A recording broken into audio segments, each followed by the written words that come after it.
Cu plus plus पर कितने coulomb charge है, ये भी कोई क्वेश्चन है, पहला है ये।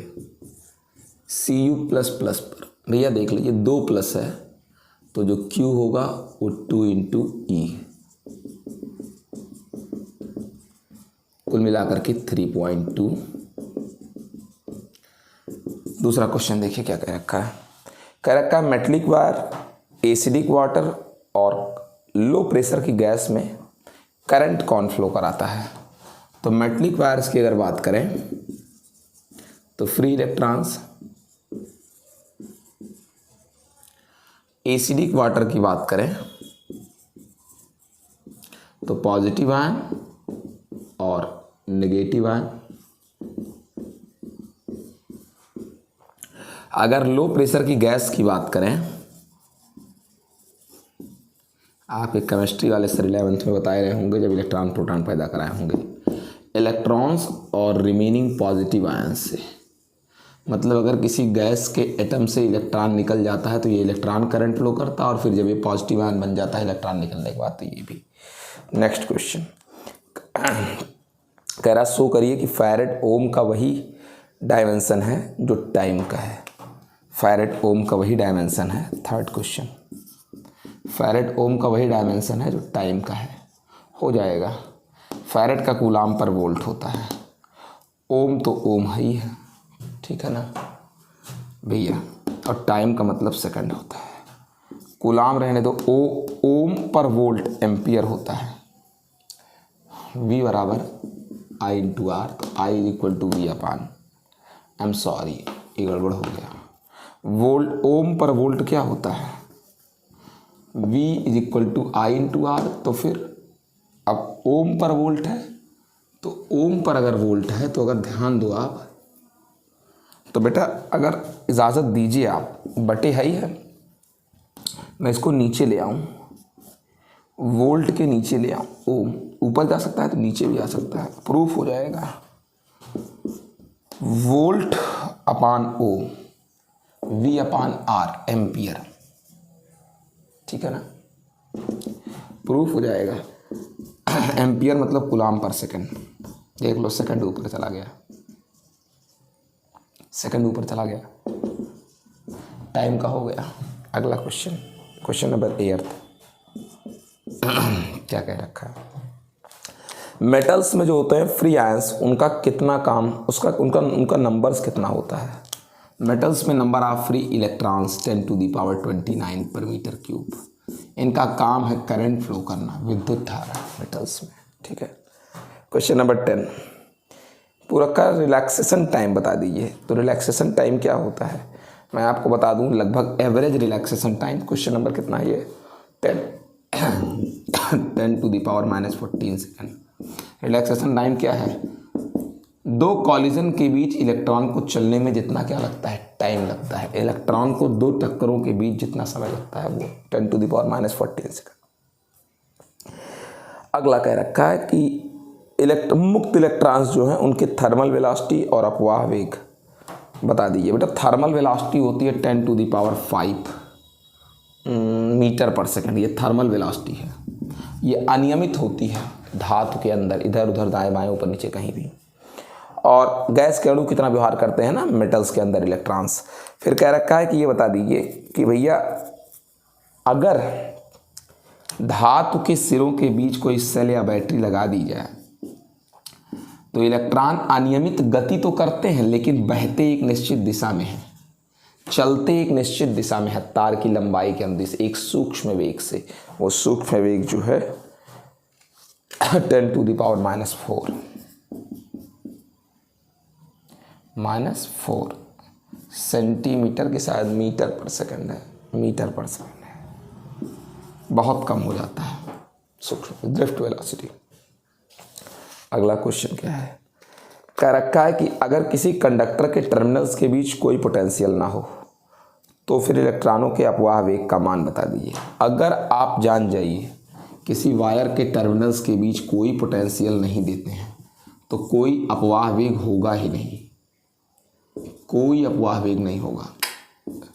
जो अपवाह वेग होगा ही नहीं, शून्य होगा सब। अगर किसी तांबे का तार है और उसके पर यूनिट वॉल्यूम में number of electrons small n है। Question number 18 per unit volume, question number 18 per unit volume में नंबर ऑफ इलेक्ट्रॉन्स n है। ठीक,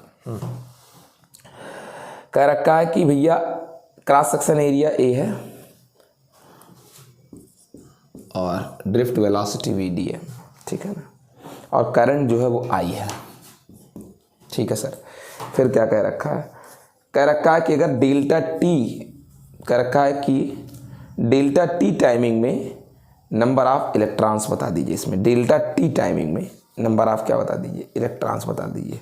हद है तार के परिच्छेद में से गुजरने वाले इलेक्ट्रॉनों की संख्या, समझ गए, डेल्टा टी टाइमिंग में तार के परिच्छेद में से गुजरने वाले इलेक्ट्रॉनों की संख्या, जरा ध्यान दीजिएगा। डेल्टा टी टाइमिंग में तार के परिच्छेद से गुजरने वाले इलेक्ट्रॉनों की क्या पूछ रखा है, संख्या पूछ रखा है भैया, नंबर ऑफ इलेक्ट्रॉन, वो भी डेल्टा टी टाइमिंग में। मैं ये जानता हूँ I बराबर NeAVD ये होता है। अब I is equal to Q/T होता है। अब डेल्टा टी टाइमिंग में पूछा है, नंबर ऑफ इलेक्ट्रॉन्स चाहिए तो Q बराबर Ne होता है। सर मैं इसको n डैश से दिखा दे रहा हूँ, नंबर ऑफ किसको, इलेक्ट्रॉन्स को, नंबर ऑफ इलेक्ट्रॉन्स को उससे दिखा दे रहा हूँ, n डैश से दिखा दे रहा हूँ। ठीक है, ये तो प्रति एकांक आयतन में है, n डैश ही पूछा ये आपसे, प्रति एकांक समय अंतराल, डेल्टा टी टाइमिंग में है। हो गया। फिर कह रखा है कि एक काम करो, अगर हर इलेक्ट्रॉन का चार्ज E हो तो उसमें करंट बता दीजिए। अत्याचार है, करंट तो आपकी आँख के सामने है, क्यों परेशान कर रहा है। फिर कह रखा है कि करंट डेंसिटी बता दीजिए। ये सब बकवास है साला, I/A यही तो है करंट डेंसिटी। अगला क्वेश्चन देखिए क्या कह रखा है, क्वेश्चन नंबर 21। बेटा कह रखा है कि अगर कोई वायर है और जो इसमें करंट फ्लो हो रहा है उसी करंट को दोगुने रेडियस पे वाले वायर में डाला जाए। कोई वायर है, मान लीजिए उसमें करंट आई है, रेडियस R है वायर का, कह रखा है अगर रेडियस को 2 टाइम कर दिया जाए और वही करंट फ्लो कराया जाए। ठीक है सर, आगे तो कह रखा है ड्रिफ्ट वेलोसिटी पे क्या फ़र्क पड़ेगा। ठीक है ना, ड्रिफ्ट वेलोसिटी पर क्या फ़र्क पड़ेगा। न्यू वाली ड्रिफ्ट वेलोसिटी अगर पहले VD थी तो अब नई ड्रिफ्ट वेलोसिटी क्या हो जाएगी। ये सब सवाल बेकार है, लेकिन चलो यही हो गया, VD बराबर I/NE। ठीक है ना, NE बराबर होता है πr²। नई ड्रिफ्ट वेलोसिटी, करंट में कोई चेंज नहीं, R डैश का स्क्वायर जो नई रेडियस है भाई, VD डैश को VD से डिवाइड कर दो, सब कट जाएगा। VD डैश में 1/r डैश स्क्वायर, VD मतलब 1/r स्क्वायर, R स्क्वायर ऊपर R डैश स्क्वायर नीचे। Sir R square, R dash का मतलब 2R का square.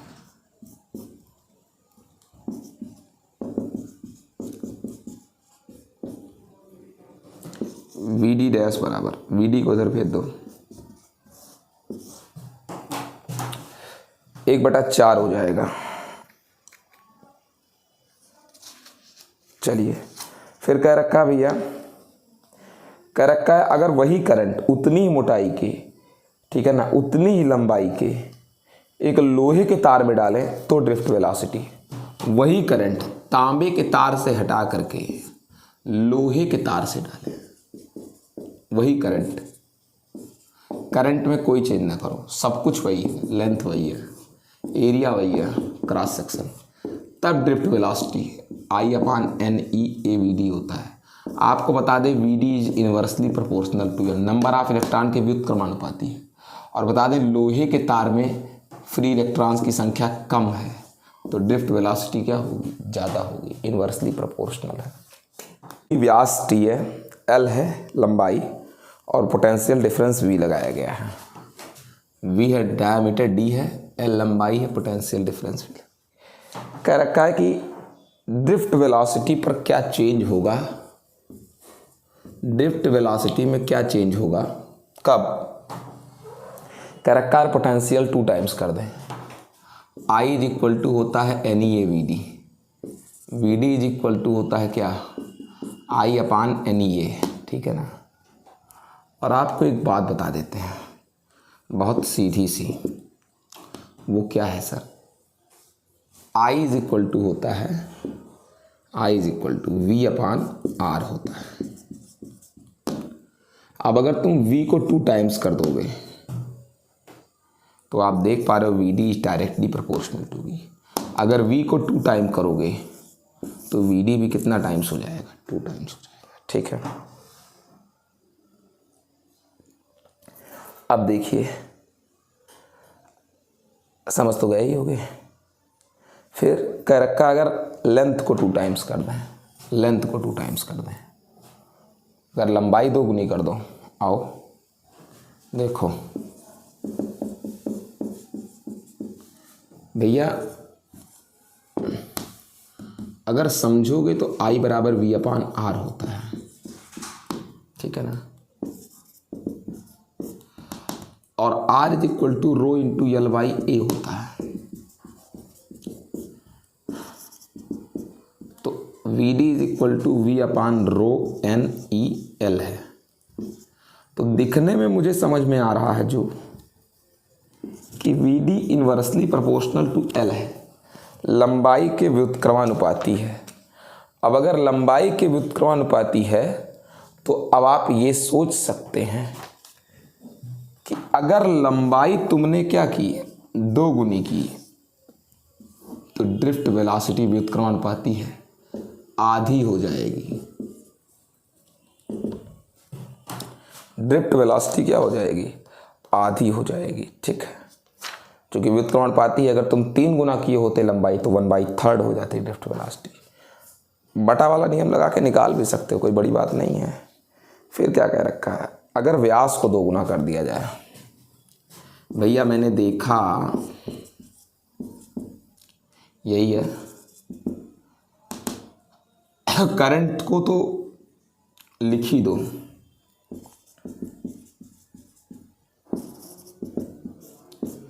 Row into L by क्या ए, अबे होता है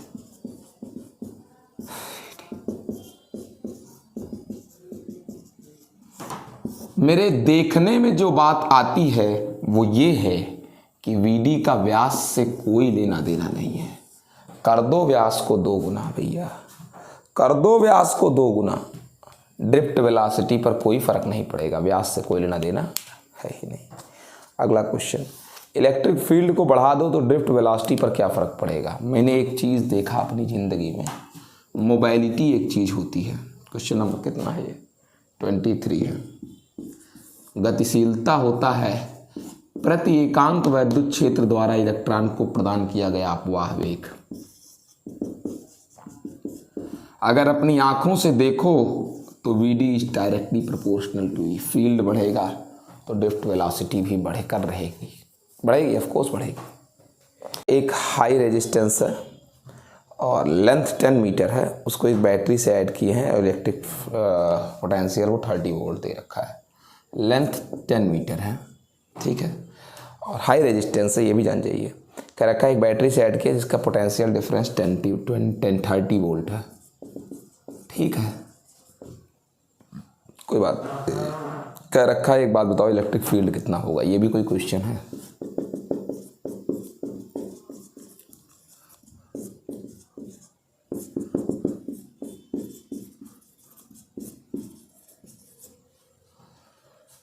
फिर कह रखा है कि एक दूसरा बिल्कुल सेम लेंथ का तार है, ठीक है ना, और उसको इसी के पैरेलल में जोड़ दो तो इलेक्ट्रिक फील्ड, भैया ये देखो, ये एक तो था ही, एक को तो तुमने जोड़ा ही था, किससे, कितने वोल्ट से, 10 वोल्ट से या 30 वोल्ट से। कह रखा अगर इन्हीं के पैरेलल एक और वायर जोड़ दूँ तो जोड़ दो, पैरेलल जोड़े हो ना, और पैरेलल जोड़ने पर V और E पर कोई फर्क नहीं पड़ता, अनचेंज। चलिए 24 हो गया। अब 25 कह रखा है किसी सिलिंड्रिकल वायर में, कंडक्टर में एक स्टेडी करंट फ्लो हो रही है, क्या फील्ड है अंदर। एक चीज़ याद रखना है, करंट फ्लो होने का मतलब है Q/T, और चार्ज तभी चलता है जब उस पर फोर्स लगे। फोर्स तभी लगता है जब इलेक्ट्रिक फील्ड हो, तो डेफिनेटली अंदर एक वैद्युत क्या है, क्षेत्र। ठीक, अगला है स्पेसिफिक रेजिस्टेंस किन किन बातों पर डिपेंड करता है, और टेम्परेचर। अब आप देख लीजिए स्पेसिफिक रेजिस्टेंस R × A/L ये होता है। मैं आपको बता दूं, if A = 1 metre square, L = 1 metre, तो ρ = R।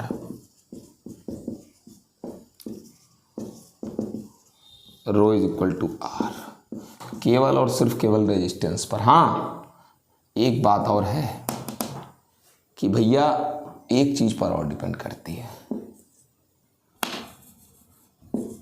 N पर, नंबर ऑफ फ्री इलेक्ट्रॉन्स, और number of free electron depend करता है टेम्परेचर पर। तो रो भी अल्टीमेटली टेम्परेचर पर डिपेंड करता है। कुल मिलाकर ताप बढ़ाओगे तो रेजिस्टेंस बढ़ेगा। बस आगे देखिए, फिर क्या कह रखा है, डायरेक्टली प्रोपोर्शनल टू T ना करो, बस T पर डिपेंड करता है। आगे क्या चीज़ है, कह रखा है कि चांदी, एल्युमिनियम, तांबा और लोहा, सिल्वर, एल्युमिनियम, कॉपर और आयरन, कहना है कि इनको आप एक काम करें। क्या काम करें सर, कह रखा है कि इनको कंडक्टिविटी के इंक्रीजिंग ऑर्डर में रखिए, कंडक्टिविटी के, चालकता के बढ़ते हुए क्रम में लिखिए। तो भैया सबसे कम चालकता लोहे की है, उससे अधिक चालकता एल्युमिनियम की है, उससे भी अधिक चालकता कॉपर की है, सबसे अधिक चालकता सिल्वर की है। ठीक है ना।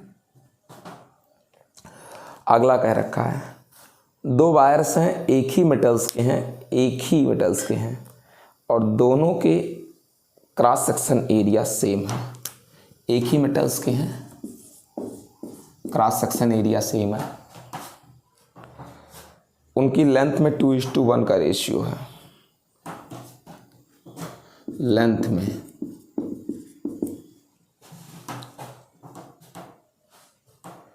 तो कह रखा है कि सेम पोटेंशियल डिफरेंस देने पर करंट बता दें।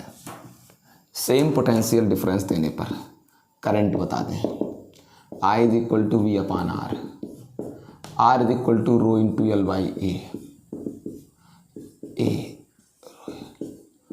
I डैश, V सेम है, A सेम है, रो सेम है, लेंथ चेंज हुई है, तो भैया रेशियो निकाल दो, सब कट जाएगा।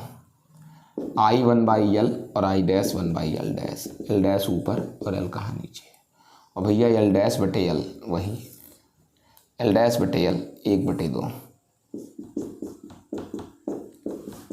1 कितना आएगा, 2 आएगा। अरे यार L2/L1 चिरकुट हो क्या एकदम फटाक। ठीक है, लेंथ सेम है और क्रॉस सेक्शन एरिया का जो रेशियो है वो 2:1 है। भैया करंट का रेशियो बता दो।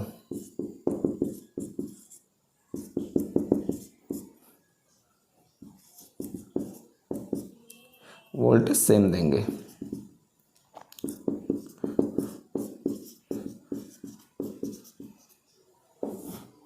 यहाँ देख लो V/ρ, A1 ऊपर चला जाएगा, L1 नीचे, V/ρ, L2 ऊपर, सॉरी A2 ऊपर चला जाएगा, L2 नीचे। करंट का रेशियो, जो उड़े उसको उड़ा दो, लेंथ भी सेम ही है, I1 में ऊपर A1, यानी जानते हो क्या कहेंगे, सॉरी, ये 1/2 2:1। करंट का रेशियो 2:2 कितना रहेगा, 1 रहेगा। अगला कह रखा है कि एक मेटेलिक वायर है, उसमें जो है अगर कांस्टेंट पोटेंशियल डिफरेंस करके करंट फ्लो कर रहा है। 43 इंपॉर्टेंट क्वेश्चन है। ये वायर है, पोटेंशियल डिफरेंस कांस्टेंट है बेटा, इसमें करंट फ्लो कर रहा है, ये आपका वायर है, ठीक है। कह रखा है कि एक बात बताओ, पूरी तार गर्म हो गई, चलो भैया गर्म हो गई, मान लिया हीटेड है पूरी वायर। कह रखा है अगर आधे तार पर आप पानी डाल दीजिए, ठंडा हो गया, ये इतना गर्म है रह गया। तो भैया कह रखा है कि ये वाला और गर्म हो जाता है इस पर पानी डालने पर। चिढ़ गया ये इससे कि भैया तुम ठंडा काहे हो गए, हम और गर्म हो जाएंगे, फूंक ही देंगे तुमको। क्यों होती है जलन यार, इसलिए गधा कहीं के। ये जब ठंडा हो गया तो ये देखो, टी अगर कम हो गया तो आर भी कम हो गया, आधे वायर का रेजिस्टेंस कम हो गया और इतने का रेजिस्टेंस क्या हो गया, ज़्यादा ही है, जितना था उतना ही है, इनका जितना था उतना ही है और इनका रेजिस्टेंस कम हो गया। तो जो नेट रेजिस्टेंस हुआ हो गया, नेट रेजिस्टेंस हुआ R half plus R half. अब नेट कम हो गया, चूंकि ये घट गए ना, ये पहले नहीं घटे थे, अब घट गए, तो नेट कम हो गया। और जब नेट रेजिस्टेंस हुआ कम हो गया तो सबको पता है I = V/R। तो जब नेट घट ही गया तो नेट करंट बढ़ गया, यानी इसके अंदर करंट का अमाउंट और बढ़ गया। आप चूँकि आधे वाले रेजिस्टेंस कम हो गया तो नेट रेजिस्टेंस कम हो गया, तो करंट और बढ़ गया। जब करंट और बढ़ गया तो H बराबर होता है I² R × T। जब करंट और बढ़ा तो इस इतने वाले वायर का और हीट जनरेट हुआ, बस गर्म हो गया चाँप करके पहले की तुलना में।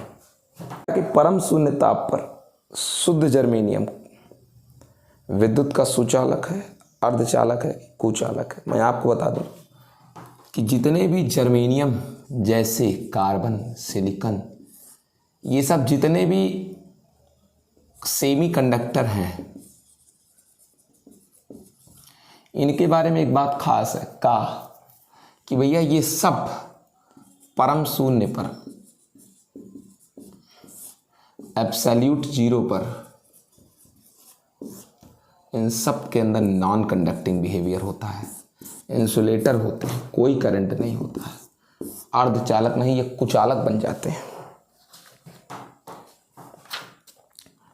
अगला क्वेश्चन कह रखा है मेटल्स में इलेक्ट्रॉनों के श्रांति काल पर टेम्परेचर का क्या इफेक्ट है, रिलैक्सेशन टाइम पर।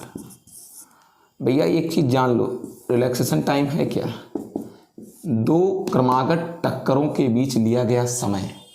अगर तुम टेम्परेचर बढ़ाओगे तो टेम्परेचर बढ़ाने का मतलब हीट ही दोगे, हीट दोगे अगर तो एनर्जी बढ़ेगी, एनर्जी बढ़ेगी तो मोशन बढ़ेगा, वेलोसिटी बढ़ेगी, तेज़ी से चलोगे तो समय कम लगेगा, तो श्रांति काल घट जाएगा, जाहिर सी बात है। कह रखा है ऐसे 3 सबस्टेंस बताओ जिनकी प्रतिरोधकता ताप बढ़ने पर घटती है, जिसका रेजिस्टेंस टेम्परेचर को इंक्रीज करने पर घटे। हाँ है सेमीकंडक्टर। अब सेमीकंडक्टर कार्बन, जर्मेनियम, सिलिकॉन कोई भी हो सकता है। क्वेश्चन नंबर कितना था ये, 56। अगला प्रश्न क्या है, ये क्वेश्चन नंबर 55 था, ये वो तो 56 था, ये 55 था। अगला क्या कह रखा है, क्या ओम का नियम सभी कंडक्टर्स के लिए सत्य है, नहीं। क्वेश्चन नंबर कितना है ये, 56 ये है। क्या ओम का नियम सभी कंडक्टर के लिए सत्य है, नहीं। ओम केवल मेटालिक कंडक्टर्स के लिए सत्य है। ओम का नियम केवल और सिर्फ केवल धात्विय चालकों के लिए ही ओम का नियम ट्रू है, बाकी अदर किसी भी चालक के लिए ओम का नियम सत्य नहीं है, नहीं है, नहीं है। ठीक ठीक ठीक। अब अगला क्वेश्चन, क्वेश्चन नंबर 57 कह रखा है कि भैया ओमिक और नॉन ओमिक सर्किट के एग्जाम्पल दीजिए। आपको बता देते हैं ओमिक सर्किट क्या है, कि अगर कोई कंडक्टर है, वायर ही कह दो, अगर इसका क्रॉस सेक्शन एरिया ना बदलूं, लेंथ ना बदलूं, इसका टेम्परेचर ना बदलूं, तो कुछ भी लगाओ पोटेंशियल डिफरेंस, कुछ भी करंट बहे, लेकिन रेजिस्टेंस में कोई चेंज होना नहीं चाहिए, यानी V अपान I का रेशियो कांस्टेंट हो, तब तो सर्किट ओमिक सर्किट है, ओमीय परिपथ। लेकिन कोई भी मेटलिक वायर, तांबा, पारा, कोई भी ओमिक सर्किट है। लेकिन अगर मैं V को चेंज करूं और वैल्यू कांस्टेंट ना रहे तो वो ओमिक सर्किट नहीं है, वो नॉन ओमिक सर्किट है। ठीक है। फिर कह रखा है कि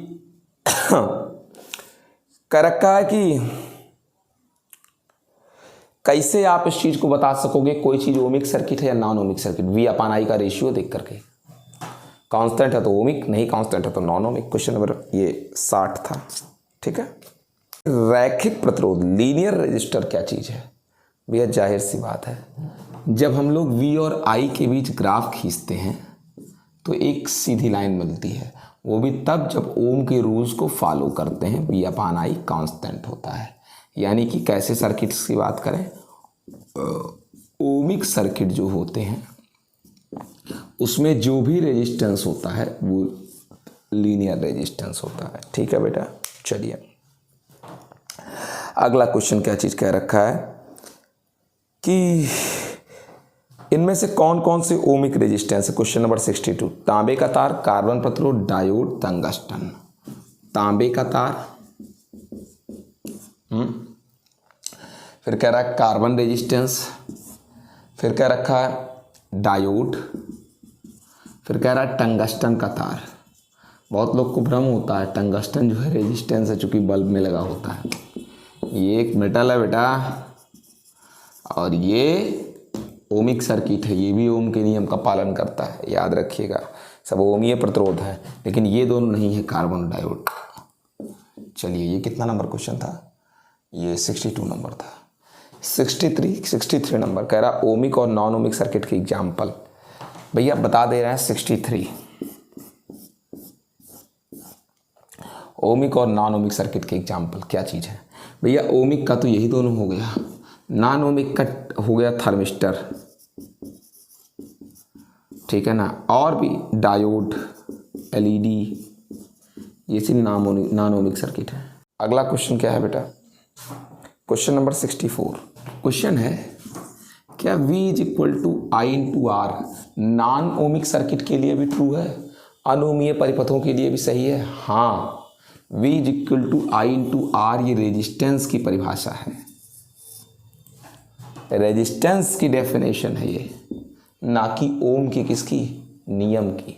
ये हमेशा सत्य है, चाहे सर्किट ओमिक हो चाहे सर्किट नॉन ओमिक हो। क्वेश्चन है नॉन ओमिक सर्किट्स के लिए करंट और वोल्टेज के बीच इक्वेशन क्या है? बेटा नॉन ओमिक सर्किट के लिए I बराबर K इंटू वी की पावर 3/2, ये चाइल्ड इक्वेशन इसको बोलते हैं। विच इक्वेशन? Child equation. अब प्रूव कराऊंगा नहीं, करना हो तो अपना सर्च कर लो नेट से।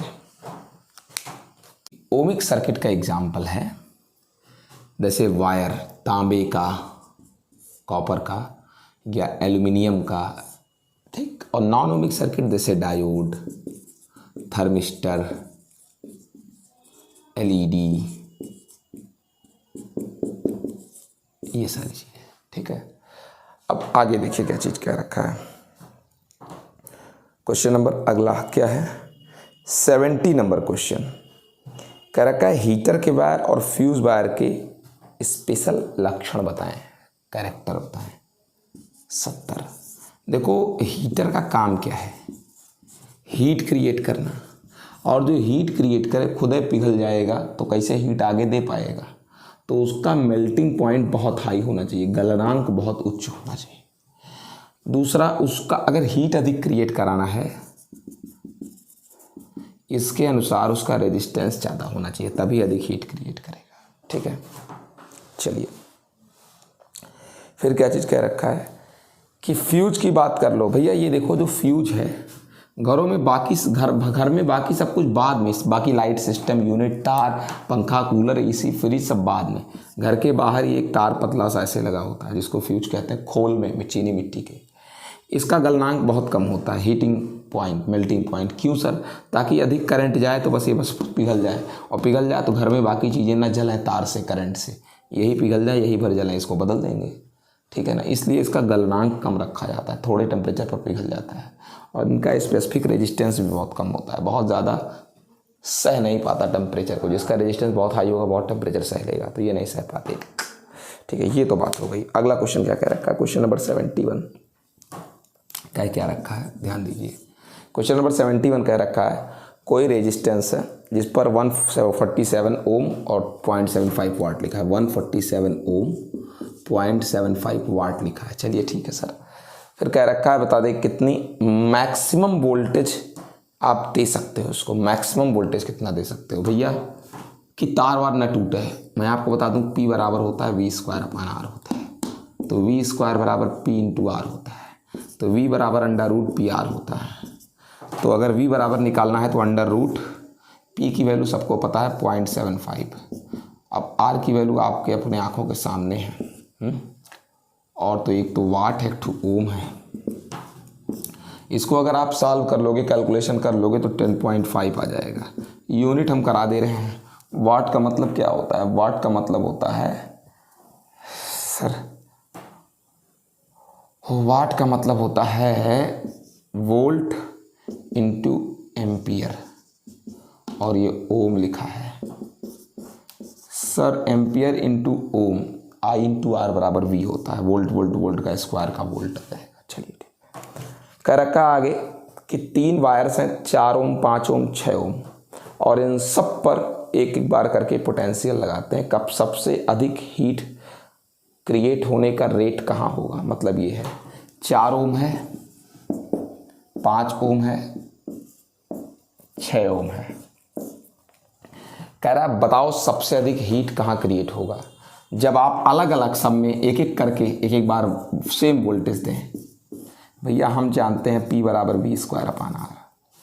जिसका रेजिस्टेंस कम होगा वहाँ उसमें उत्पादन की दर क्या होगी? ज़्यादा होगी, पक्की बात। सेम लेंथ की और सेम डायामीटर की एक नाइक्रोम की वायर है और एक कॉपर की, और दोनों को एक एक करके सेम पोटेंशियल देते हैं। किससे अधिक हीट क्रिएट होगा? ये नाइक्रोम की है, क्रॉस सेक्शन एरिया सेम है, लेंथ सेम है, और उसी के बगल एक मतलब अलग अलग है दोनों, एक है कॉपर की। दोनों पर पोटेंशियल सेम देते हैं। आप बताओ किसमें हीट रेट इसमें ज़्यादा होगी, किसमें हीट रेट ज़्यादा होगी? इतिहास गवाह है P बराबर V²/R। जिसका R कम होगा उसका हीट रेट ज़्यादा होगा। तो R कम होगा कॉपर का, नाइक्रोम का तो रेजिस्टेंस बहुत ज़्यादा है। अगला कह रखा अगर दोनों को सीरीज में कर दें तो भैया, अगर देखो V तो दोनों सेव करना, अगर सीरीज में कर दिए दोनों को, अगर दोनों को सीरीज में कर दिए नाइक्रोम को और कॉपर को, तो ये जान लीजिए करंट तो दोनों में सेम हो जाएगा।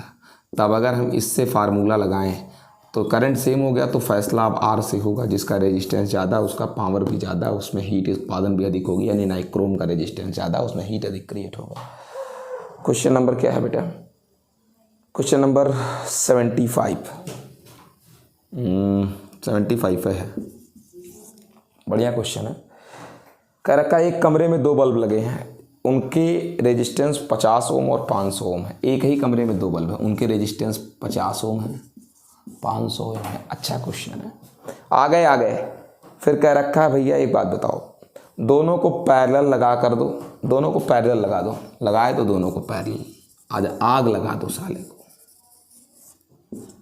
कभी कभी मुझे गुस्सा लग जाती है। लगा दिया पैरेलल, एक तो कपड़ा रोज गंदा हो जाता है, इतनी गर्मी है। कोचिंग, स्कूल, सुबह कोचिंग, शाम को कोचिंग, ऑनलाइन क्लास, और घर में भी अत्याचार हो गया है। 8 साल से ज़िंदगी नरक। प्राइवेट पढ़ाने वाले खूब पढ़ाते हैं, कुछ नहीं पाते हैं। गवर्नमेंट वाले कुछ नहीं पढ़ाते हैं, रुपया हलोर लेते हैं। आगे देखो भैया, दोनों पैरेलल में लगे हैं। फिर क्या पता नहीं क्या हम लोग को होता है कि नहीं पढ़ाएंगे, नहीं पढ़ा क्या मतलब है, लेकिन नहीं पढ़ाएंगे ज़रूर, खूब चिल्ला पढ़ाएंगे। अत्याचार है, ठीक है। दोनों पैरेलल में लगे। कह रहा है कौन सा अधिक चमकेगा? एक चीज़ बता दें, कौन अधिक चमकेगा? जो अधिक पावर क्रिएट करेगा। वोल्टेज तो सेम होगा, ये सबको पता है।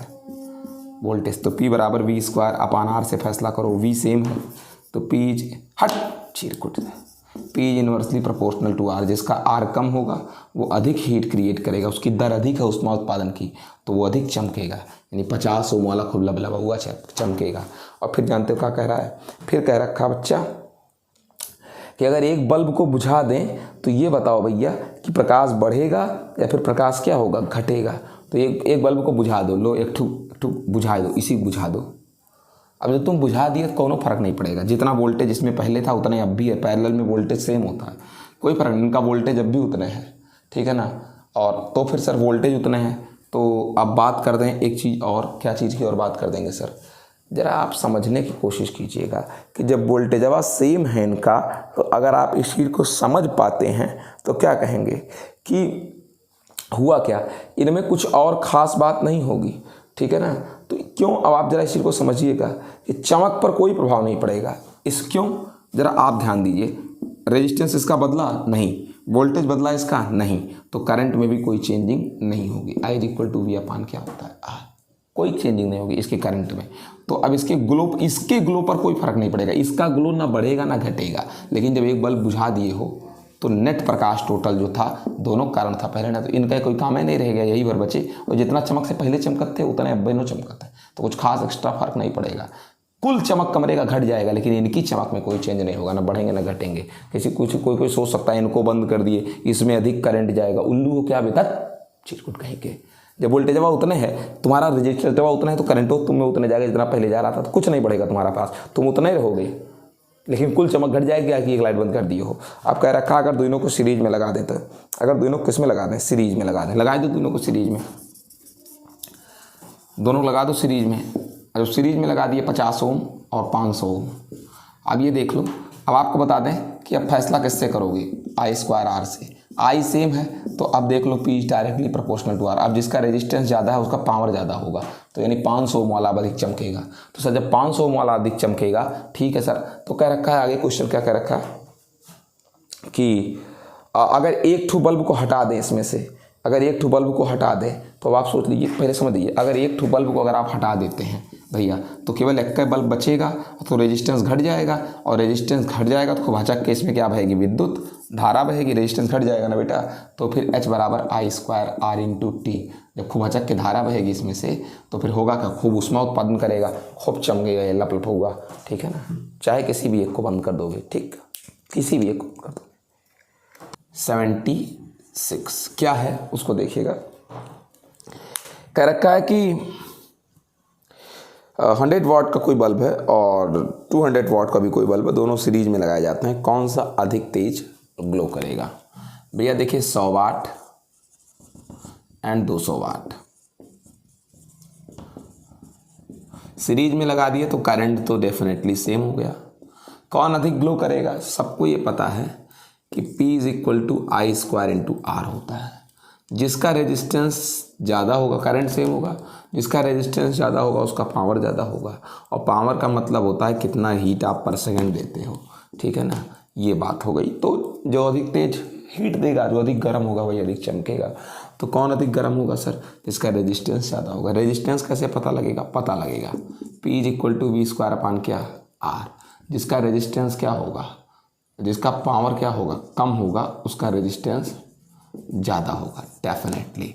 तो पावर 100 वाट का कम है, तो इसका रेजिस्टेंस ज़्यादा है, तो वो जिसका रेजिस्टेंस ज़्यादा है वो अधिक पावर क्रिएट करेगा, यानी कि 100 वाट वाला। लेकिन तब जब आप सीरीज में ऐड करोगे। लेकिन प्रश्न में आगे भी कह रखा है कि अगर पैरेलल में लगा दें, तो पैरेलल में क्या चीज़ है, बहुत सिंपल है। यहाँ देखिए पैरेलल में भाई कौन अधिक तेज ग्लो करेगा, तो अगर ये समझना है तो इसको थोड़ा दिमाग से देखो। कह रखा है कि पैरेलल में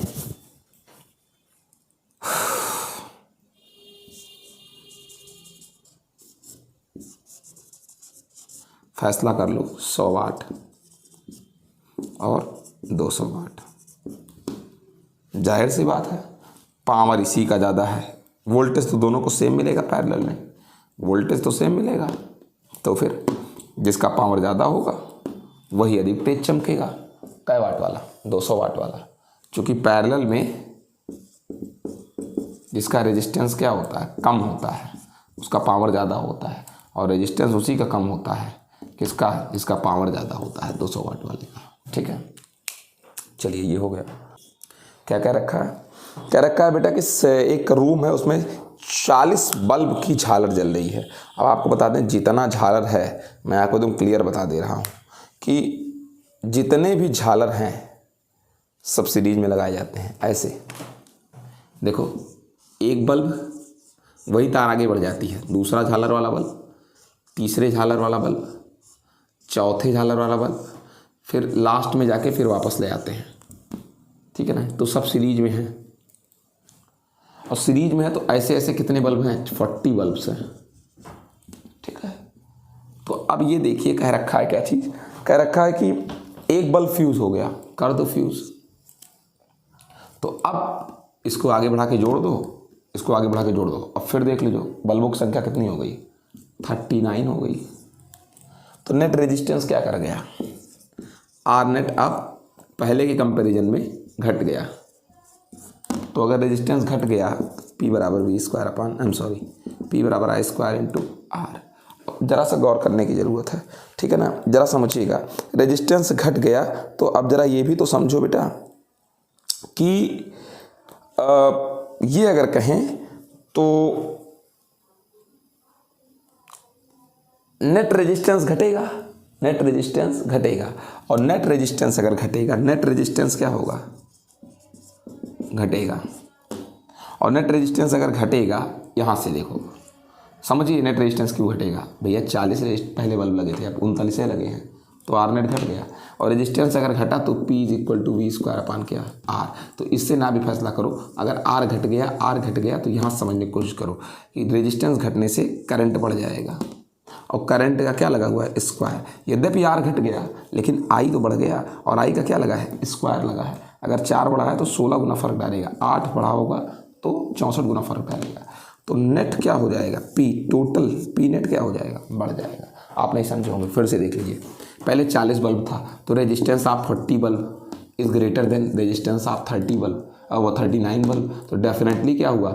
ये रेजिस्टेंस ज़्यादा था, रेजिस्टेंस कम, एक बल्ब टूटने से रेजिस्टेंस घट गया। रेजिस्टेंस घट गया, आई इक्वल टू क्या होता है? I equal to V upon R होता है। आर घट जाने से आई बढ़ गया, और आई बढ़ जाने से ये देखो, मैं मानता हूँ आर घटा है लेकिन आई बढ़ा है।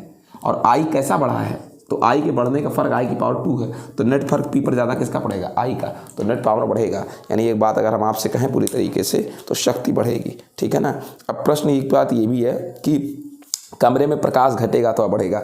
भैया जब पावर बढ़ गई, सारे बल्ब तेज़ी से ग्लो करने लगे, एक टू फ्यूज हुआ और बाकी सब तेज़ी से ग्लो करने लगे, 39 बल्ब, और एक टू फ्यूज हुआ, तो जाहिर सी बात है लाइट बहुत बढ़ जाएगी, प्रकाश बहुत बढ़ जाएगा कमरे में। ठीक है? कह रखा है एक बिजली की कोई केतली है, केतली तो आप जानते हैं इसमें चाय बनती है। कह रखा है 15 मिनट में उबालती है, मतलब हीट क्रिएट करती है। Question number 78। हीट जनरेट करती होगी और 15 मिनट लगाती है। T1 is equal to 15 minute. तो कितना हीट क्रिएट करती है? अब आप ये सोच लीजिए कि अगर हीट क्रिएट करने की बात कर दें तो ऐसे ही कह सकते हैं आप कि V square T upon 4.2 into R. अब हीटर है तो रेजिस्टेंस तो लगा ही होगा, तो भैया 15 मिनट में उबालती है। फिर क्या चीज़ कह रखा है कि मैं चाहता हूँ कि कम से कम समय ले और उतना ही हीट क्रिएट करे। ठीक है ना? मतलब उतना ही हीट क्रिएट करे और पानी 10 मिनट में उबल जाए, 15 मिनट ना लगे। ठीक है, टाइम बदल दो, तुम्हारी इच्छा है तो टाइमिंग तुम कितना कर दो? 10 मिनट कर दो। ठीक है ना? आइए अब हीट निकालो, तो हीट तो उतना ही क्रिएट करना पड़ेगा पानी गर्म करने के लिए, वी स्क्वायर। बाकी सब कुछ सेम है, हीटर का क्या रेजिस्टेंस थोड़ी ना बदल जाएगा, वोल्टेज तो उतना ही दोगे, टाइमिंग कम लगना चाहिए। ठीक है ना? तो टाइमिंग कम लगने के लिए किया क्या जाए? ठीक है ना? तो आप एक काम करो, कम टाइमिंग लगाना चाहते हो अगर, तो भैया अगर ध्यान दो कि पहले टाइमिंग ज़्यादा लग रहा था 15 मिनट, टाइमिंग कम करनी है लेकिन हीट उतना ही चाहिए, तो टाइमिंग कम करो, टाइमिंग क्या करो? कम करो, तो हीट भी कम हो जाएगा भैया। तो हीट तो बढ़ाना है गुरुजी। देखो अगर टाइम घटाओगे, 15 से 10 मिनट आओगे तो डेफिनेटली हीट घट जाएगा, लेकिन हीट घटाना नहीं है, हीट को उतना ही रखना है। तो एक काम करो, आर को भी घटा दो, और जब आर को घटा दोगे, आर को घटाने पर एच क्या हो जाएगा? बढ़ जाएगा। समझ गए मेरी बात को? चूंकि टाइमिंग घटाने पर एच घट जाएगा, तो एच घटे ना उतना ही रहे, तो उतना तभी रख पाएंगे जब एच को T2 के द्वारा जो कमी हुई एच में, समय घटाने से जो एच में कमी हुई, एच की उस कमी को पूरा कर दे आर को बढ़ा करके, ठीक है ना। तो आर को कितना बढ़ाया जाए ये पूछ रखा है पहले के कंपैरिजन में, आर को कितना बढ़ाया जाए। तो एक काम करते हो जरा ये भी देखो, ये भी लिख लो इधर ही। अब एच भाई है तो ये उष्मा इसके बराबर ही है,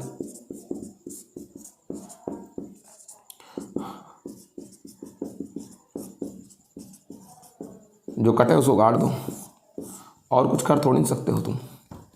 ये सब पता नहीं क्या क्या लिखा जाता है। ये टाइमिंग घटानी है T2 वाली, ठीक है ना। T2 चाहिए आपको, T1 आर नीचे है ये, आर डैश ऊपर ले जाओ। T1 15 मिनट, आर डैश कितना 10 मिनट, और आर कितना आर डैश तो आर डैश ही है, आर डैश तो आर डैश ही है, आर डैश तो आर डैश ही है जो इधर गया है बेटा। आर डैश में वही तो निकालना है यार। आर कितना है बेटा, आर भी आर ही है। T2 आपको दिया है कितना मिनट, 10 मिनट बराबर 15 मिनट।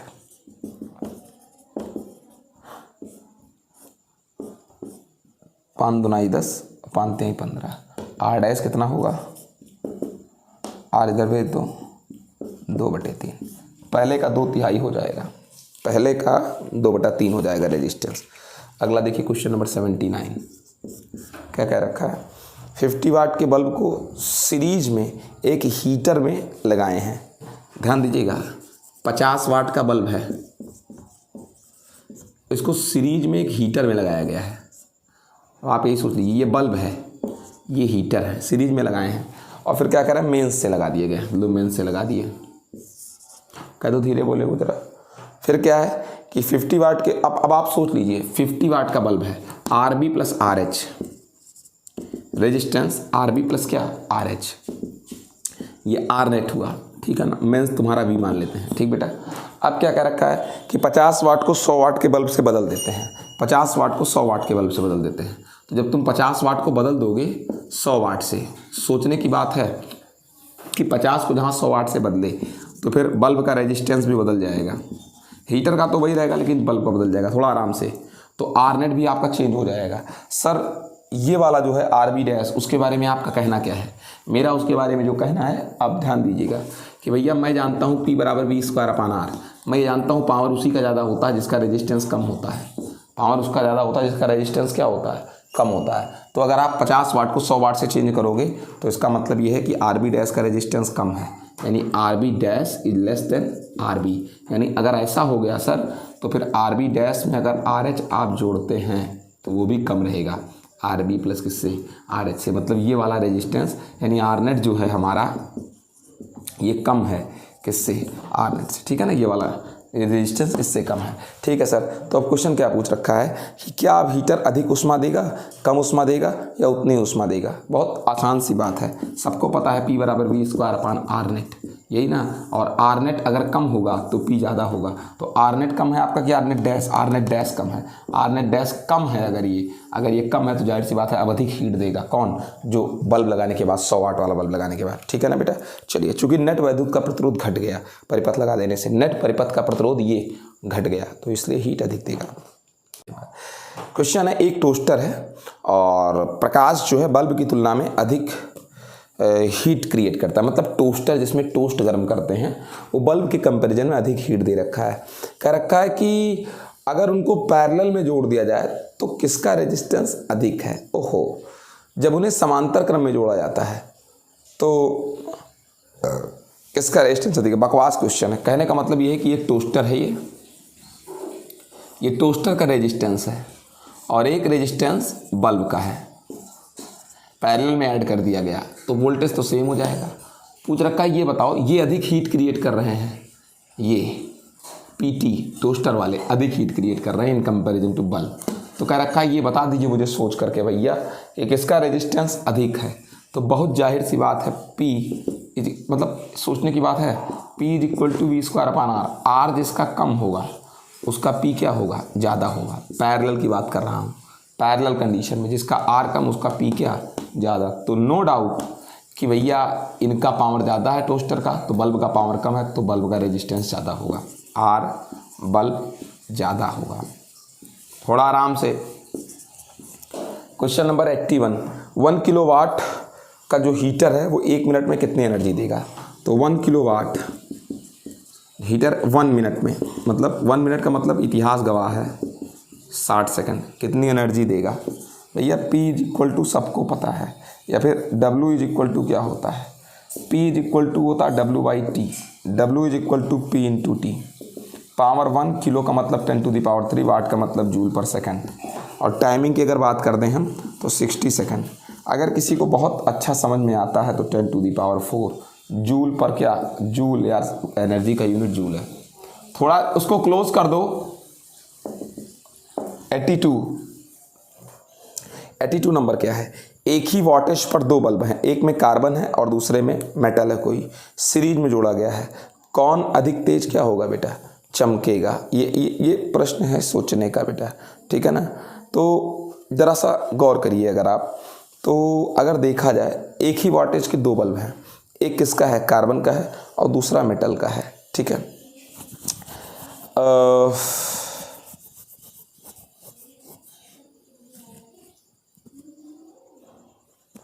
प्रश्न है क्या चीज, एक ही वॉटेज के 2 बल्ब हैं, पावर सेम है दोनों की, पावर सेम है, 2 बल्ब हैं, एक कार्बन का है एक मेटल का है, दोनों को सीरीज में जोड़ दिए हैं, सीरीज में जोड़ दिए हैं, कार्बन मेटल सीरीज में जोड़ दिए। अब आपको एक बात बता दे रहे हैं कि सीरीज में जब जोड़ दिए आप तो करंट तो डेफिनेटली सेम होगा। पूछ रखा है कौन तेज जलेगा, तो आंसर आपको पहले ही बता दे रहा हूं, कार्बन वाला तेज जलेगा। क्यों, आपको इसको समझना पड़ेगा। देखिए अगर आप केवल एक बल्ब लेते हैं, केवल एक बल्ब, थोड़ा धीरे, तो भैया एक बल्ब केवल लेते हैं और इसको लगा देते हैं मेंस से, चाहे वो कार्बन वाला हो और चाहे वो मेटल वाला हो, चाहे कार्बन चाहे मेटल। भैया आपको एक बात बता दे रहा हूं कि दोनों का रेजिस्टेंस सेम है, दोनों के वाटेज सेम है, दोनों के वाटेज सेम है, क्वेश्चन ने बोला है दोनों के रेजिस्टेंस अभी तक सेम है। तो भैया जब दोनों को एक मेंस पर दोगे तो दोनों सेम चमकेंगे। लेकिन अगर सीरीज में ऐड कर दिए, अगर सीरीज में ऐड कर दिए तो मैं आपको बता दूं नेट रेजिस्टेंस बढ़ जाएगा, चूंकि resistance of carbon, resistance of metal series में ऐड कर दिए तो, और जब नेट रेजिस्टेंस बढ़ जाएगा तो नो डाउट नेट रेजिस्टेंस बढ़ने से नेट करंट घट जाएगा। नेट करंट घट जाएगा तो अगर सही मायने में देखा जाए तो ये हम कहेंगे क्या चीज, कि दोनों बल्बों की चमक कुछ घट जाएगी, पहले कुछ चमक घट जाएगी और टेम्परेचर भी कुछ घट जाएगा, क्योंकि नेट करंट घट गया ना जो इनमें जाएगा सीरीज में, सीरीज में नेट करंट घट गया, क्योंकि सीरीज में रेजिस्टेंस बढ़ गया तो करंट घट गया, तो करंट घट गया तो फिर होगा क्या, इनका चमक भी घट गया। P बराबर क्या होता है, I²R। जब थोड़ा एक घट गया I डैश, करंट थोड़ा घट गया सीरीज में ऐड करने से, दोनों का रेजिस्टेंस बढ़ गया ना, RC plus R metal, bulb का रेजिस्टेंस प्लस कार्बन का रेजिस्टेंस घट जाएगा, बढ़ जाएगा। जब दोनों को सीरीज में ऐड कर दोगे तो रेजिस्टेंस बढ़ जाएगा, करंट घट जाएगा, करंट घट जाने से फिर पावर थोड़ी घट जाएगी, इन दोनों की कम कम करंट जा रहा है तो सर, तो भैया थोड़ा टेम्परेचर भी घट जाएगा, टेम्परेचर भी घट जाएगा, जो करंट कम हो गया तो कम हीट क्रिएट कर रहे हैं, तो टेम्परेचर भी दोनों थोड़ा थोड़ा कम हो गया। लेकिन अब आपको पता है टेम्परेचर अगर कम हो गया तो कार्बन का रेजिस्टेंस बढ़ जाएगा, कार्बन का रेजिस्टेंस बढ़ जाएगा और मेटल का रेजिस्टेंस घट जाएगा। याद रखिएगा, टेम्परेचर जब कम हो गया तो कार्बन का रेजिस्टेंस बढ़ जाएगा और मेटल का रेजिस्टेंस क्या हो जाएगा, घट जाएगा।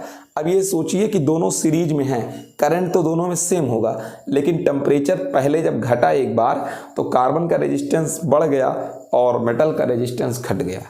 तो अब जिसका रेजिस्टेंस बढ़ गया P बराबर, चूंकि सीरीज में ऐड ही है, जिसका रेजिस्टेंस बढ़ गया उसका पावर भी बढ़ जाएगा, यानी कार्बन वाले का पावर बढ़ जाएगा और वो तेज चलेगा।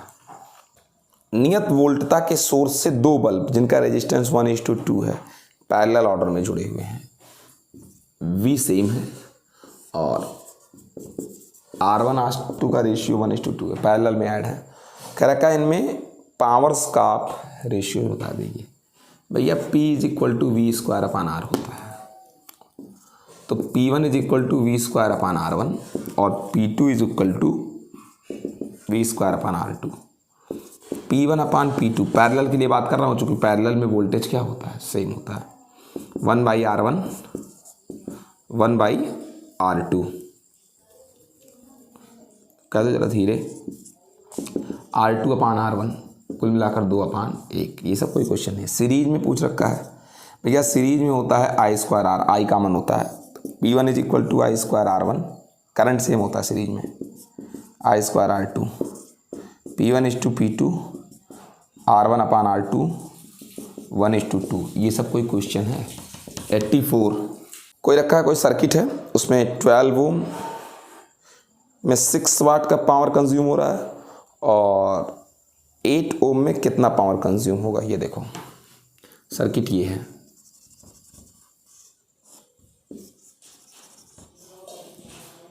ट्वेल्व ओम और 8 ओम।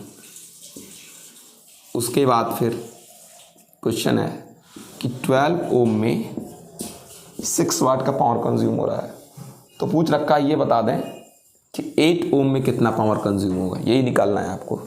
उसके बाद क्या है कि वोल्टेज सेम होगा, जरा वोल्टेज निकाल लो पहले। P बराबर वी स्क्वायर अपान R होता है, वी स्क्वायर बराबर P इंटू R होता है, तो वी स्क्वायर बराबर P की वैल्यू 6 वाट, R की वैल्यू 12 ओम, ठीक है ना। उसके बाद V square is equal to 12 छंग 72 होता है, और वोल्ट और वाट और ओम एक पक्की बात है, वोल्ट स्क्वायर होगा, वोल्ट स्क्वायर होगा, ठीक है ना। ये 12 इंटू 6 होगा, V is under root 12 into 6 volt. 4 का ये हो जाएगा, 3 4 और 3 3 का 9 का 3 मल्टी अंडर रूट 2 वोल्ट। कुल मिलाकर V is equal to 2 3 6 6√2 volt आ गया। आपको V मिल गया।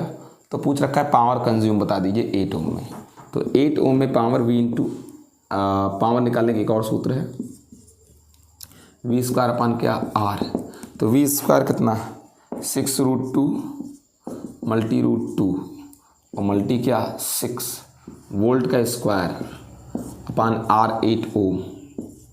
ये 2√2 2 हो जाएगा, 4 हो जाएगा, 2 2 जा 4 2 3 जा 2 3 3 जा कितना 9 वाट आएगा। पक्की बात है 9 कितना आएगा, वाट आएगा। अब देखिए क्वेश्चन नंबर 85 क्या कह रखा है।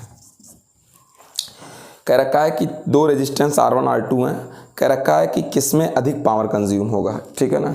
अब ये सोचने की बात यह है किसमें अधिक पावर कंज्यूम होगा, R1 एंड R2।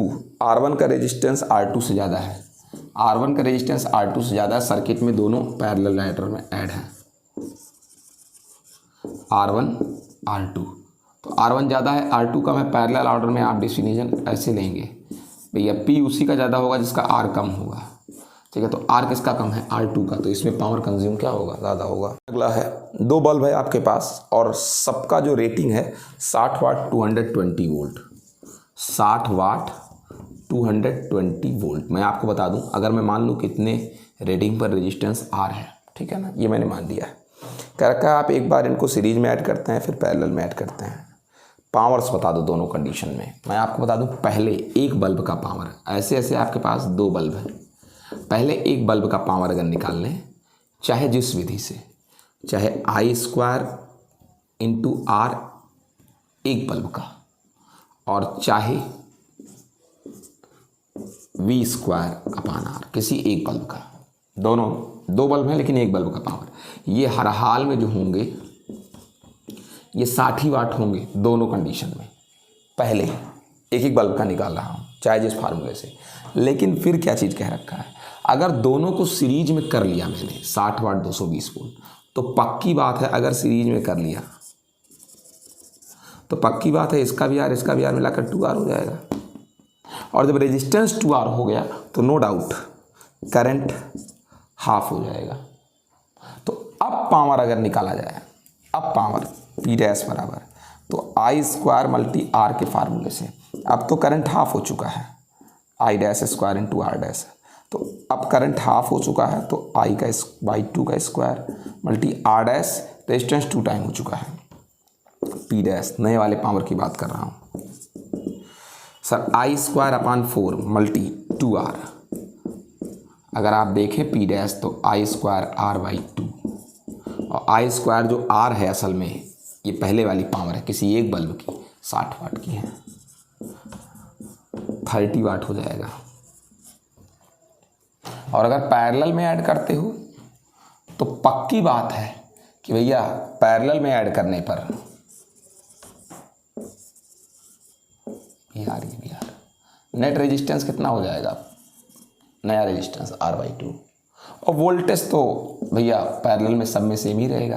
तो आइए निकालते हैं, P net is equal to V²/R, नया वाला, चाहे इसको पी डैश से ही दिखा लो पैरेलल वाले को, तो V² तो वही रहेगा, लेकिन R नो डाउट अब R/2 हो गया, पी डैश V²/R 2 ऊपर चला जाएगा, और ये पहले वाला ही रेजिस्टेंस है जब पैरेलल में ऐड किए थे 60 वाट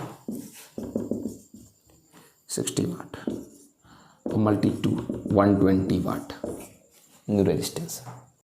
रात को जब हम लोग एक के बाद दूसरा स्विच तीसरा स्विच सब ऑन करने लगते हैं, एक एक करके घर की हर लाइट शाम होते होते पंखा चलाने लगते हैं, तो घर की जो सर्किट है उस पर मेन लाइन से जो करंट जाती है उस पर क्या इफेक्ट पड़ता है। प्रश्न नंबर 87 है। आप ये समझते हैं कि घर में जितनी भी चीज़ें लगी हैं वो सब पैरेलल में लगी हैं, ये आमतौर पर रूल है, इतना डिस्कशन हम कभी बाद में करेंगे। क्यों? सब चीज़ सब ऐसे ही पैरेलल में।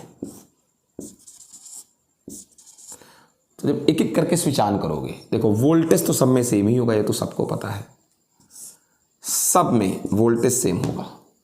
और जब तुम इसको ऑन किए तो इसमें करंट जाने लगा, इसको ऑन किए तो इसमें भी करंट जाने लगा। चूंकि वोल्टेज सेम है तो एक का वोल्टेज दूसरे के वोल्टेज पर, चूंकि वोल्टेज सब में सेम है तो एक के करंट पर दूसरे के करंट से कोई फर्क नहीं पड़ेगा। तो पहले में करंट चला गया, दूसरा ऑन किए दूसरे में भी जाने लगा, तीसरा ऑन किए तीसरे में भी जाने लगा, चौथा ऑन किए चौथे में भी जाने लगा। इस तरीके करंट नेट बढ़ता जा रहा है। यानी कि मेंस में जो करंट है, मेंस में जो करंट है, चाहे इधर से कहो चाहे इधर से कहो, मेंस में करंट की क्वांटिटी बढ़ती जाएगी। ठीक है। क्यों करंट बढ़ता गया? भैया पैरेलल में ऐड कर रहे हो ना, सबको पता है V/R, V तो कांस्टेंट है, R नेट जैसे पैरेलल में एक एक जैसे ऑन करते जाते हो, समझ लो एक एक रेजिस्टेंस कनेक्ट होता जा रहा है, वो भी पैरेलल में, और पैरेलल में रेजिस्टेंस कनेक्ट करने पर नेट रेजिस्टेंस डिक्रीज हो जाता है तो करंट इंक्रीज हो जाता है, तो नेट में करंट मेंस में करंट बढ़ जाता है। ठीक है। अगला क्वेश्चन है, 3 बल्ब B1 B2 B3 एक विद्युत मेंस से जुड़े हैं। मैं आपको दिखा रहा हूँ, क्वेश्चन नंबर 88 है। 3 बल्ब है, किस तरीके से वो जुड़े हैं मैं आपको दिखा रहा हूँ। ये मेंस है आपका, और देखो कैसे जुड़े हैं। ये B1 है, ठीक है, और ये B2 है, ये B3 है, तो B2 B3 B1 है। अब आपसे प्रश्न कर रखा है कि अगर एक ठू को हटा दें तो क्या फ़र्क पड़ेगा इनके दूसरे के चमक पर, B1 और B2 के चमक पर। अगर B3 को हटा दें, भैया जब तक B3 जुड़ा था ना, आपको पता है ये दोनों पैरेलल में थे, तो यहाँ का रेजिस्टेंस जो था जब तक जुड़ा था तब तक रेजिस्टेंस दूसरा और तीसरा मिला करके रेजिस्टेंस तब तक, जब तक दोनों पैरेलल में जुड़े थे, कम था इन कंपैरिजन टू चाहे B2 और चाहे क्या B3, दोनों से कम था इन दोनों का नेट जब तक ये दोनों जुड़े थे। ठीक है ना। अब हुआ क्या, जब तुम एक को हटा दोगे तीसरे को, तो मैं आपको बता दूं, अब जो दूसरा है नेट रेजिस्टेंस दूसरा, अब ये B2 ज़्यादा हो गया, लिखा तो है ही है, पहले की तुलना में B2 का रेजिस्टेंस ज़्यादा हो गया पहले की तुलना में। ठीक है ना। अब जब ये ज़्यादा हो गया तो नेट रेजिस्टेंस क्या कर गया, नेट रेजिस्टेंस यहाँ का इंक्रीज कर गया। और जब नेट रेजिस्टेंस इंक्रीज कर गया, आप समझने की कोशिश करिएगा, जब नेट रेजिस्टेंस इंक्रीज कर गया, नेट रेजिस्टेंस इंक्रीज कर गया इसमें, तो फिर I is equal to V/R net. Net बढ़ गया तो I नेट घट गया, यानी ये करंट पहले की तुलना में कम हो गया, और जब ये करंट पहले की तुलना में कम हो गया तो भैया ये करंट, नेट करंट जो इसमें जा रहा था, तो इसकी चमक भी क्या हो गई, घट गई, V1 की चमक घट गई। लेकिन एक बात है, अब क्या सर, आपको पता है पहले जितना इसमें करंट जाता था और इसमें करंट जाता था, पहले जितना इसमें करंट जाता था इसमें करंट जाता था, अगर इसमें पहले 5 वोल्ट था मान लो, तो इसमें भी कई वोल्ट था, 5 ही वोल्ट था। और इसके टूट जाने के बाद भी, इसके टूट जाने के बाद भी, किसके, इसके टूट जाने के बाद, मैं अब आपको इस चीज़ को बता दे रहा हूँ कि जो एक समझने की बात है, नेट करंट तो कम ही हो गया, नेट करंट तो क्या हो गया, कम ही हो गया। लेकिन ज़रा सा यहाँ समझने की कोशिश कीजिएगा, इसका रेजिस्टेंस बढ़ गया है। अब थोड़ा ध्यान दीजिएगा क्या चीज़ कहने वाला हूँ भैया। अगर पहले 5 वोल्ट इसका था और तो इसका और 5 वोल्ट था, तो इसको कटने के बाद भी इसका अब भी कितना वोल्ट ही है, 5 ही वोल्ट है, अब भी इसका 5 ही वोल्ट है। समझ सके मेरी बात को? हाँ सर समझ पाए। तो अब ज़रा सा समझने की कोशिश करिएगा कि करंट की बात कर लें, I is equal to current की बात कर लीजिए। अब ये तो अब भी 5 ही वोल्ट है, तो पहले जो यहाँ तक धारा आती थी वो कई पार्ट में बढ़ती थी, इसमें और इसमें। अब वो धारा 2 पार्ट में नहीं बटेगी, अब टोटल धारा इसी में जाएगी, किसमें, B2 में ही जाएगी, इसमें नहीं जाएगी। पहले जो धारा 5 वोल्ट पहले भी था, 5 वोल्ट इनका अब भी है, और 5 वोल्ट दोनों पहले था, और अगर एक टू हटा भी दो तब भी इनका कई वोल्ट रहेगा, 5 ही वोल्ट रहेगा। 5 वोल्ट में कोई चेंजिंग नहीं होगी, ना घटेगा ना बढ़ेगा। तो सर बड़ी बात क्या है एक बड़ी बात। सर क्या बड़ी बात है, मैं बता रहा हूँ, वो ये कि करंट जितना पहले आता था उसके 2 टुकड़े होते थे, लेकिन अब जो करंट आएगा वो सिर्फ एक में ही आएगा। यानी कि हुआ क्या कि इसमें B2 में जाने वाले करंट की मात्रा बढ़ गई, तो अधिक ग्लो करेगा, अधिक हीट क्रिएट करेगा। समझ गए? कह रहा है 3 कंडक्टर्स हैं, उनकी लेंथ का जो रेशियो है, क्वेश्चन कह रहा है, मैं नहीं कह रहा हूँ, 1:3:2:3 है, और बाकी सब कुछ सेम है, एरिया सेम है, रेडियस सेम है, वोल्टता सब पर सेम लगाई गई है, सबको पैरेलल में ऐड किया गया है। सबको पता है भाई पैरेलल में ऐड करोगे अगर तो वोल्टता बिल्कुल क्या होगी, सेम होगी, वोल्टेज सबके टर्मिनल्स के बीच। तो पूछा है इनमें करंट का रेशियोज पूछा है। मैं जहाँ तक जानता हूँ अगर I1:I2:I3 पूछा है, I इज इक्वल टू होता है V अपान क्या बेटा, R, यही होता है। तो I1:I2:I3 V अपान R1:V अपान R2:V अपान R3। ठीक, V समानुपात के नियम से कट जाएगा, V अपान R1:2 अपान R2:2 अपान R3। अगर आप ध्यान दीजिए तो ये सबको पता है कि 1/R1 R2 और क्या बेटा R3। अगर आप एक काम कर दें, क्या सबको मल्टी कर दें, समानुपात का नियम कहता है कि यही चीज़ है, सबको एक संख्या से गुणा कर सकते हैं, सबको एक संख्या से भाग कर सकते हैं।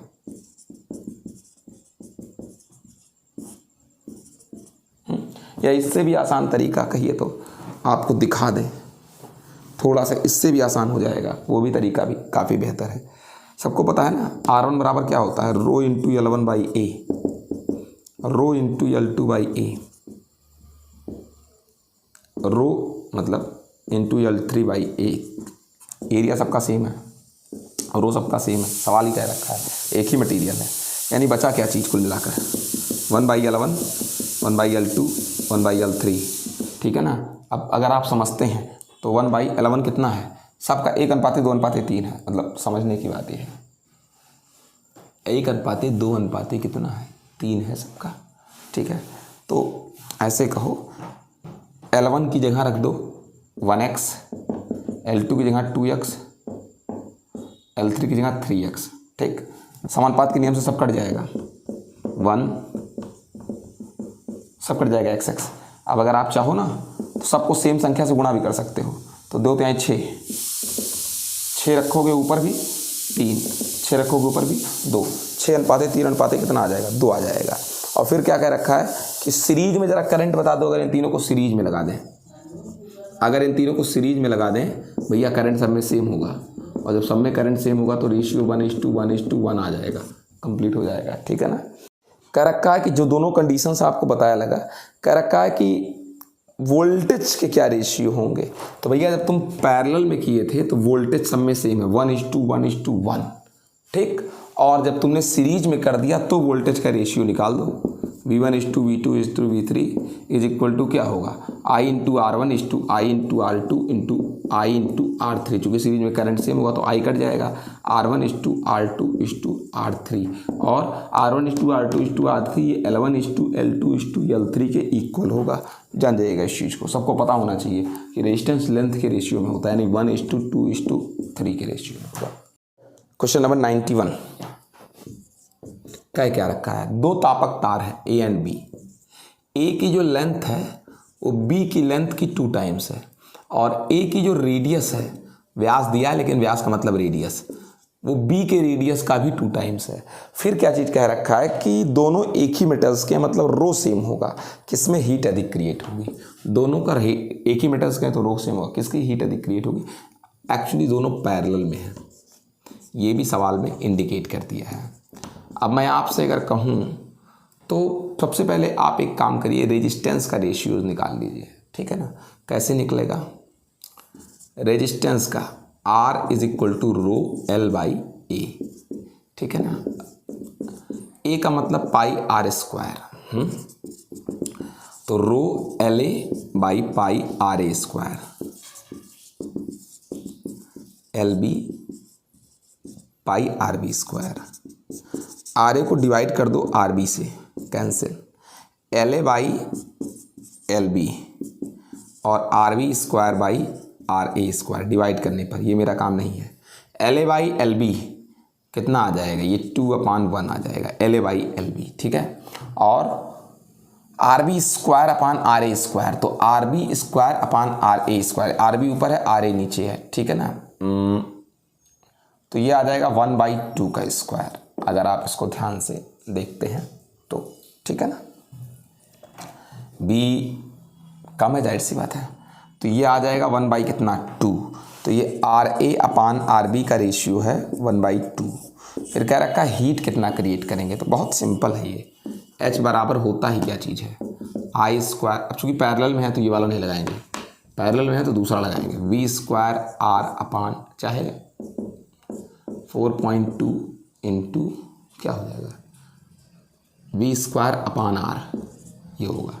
तो सर HE वोल्टेज सेम होगा चूँकि पैरेलल में है, टाइम भी सेम होगा। मैंने तो कहा नहीं, सवाल ने कहा नहीं टाइम के बारे में, तो मतलब सेम होगा।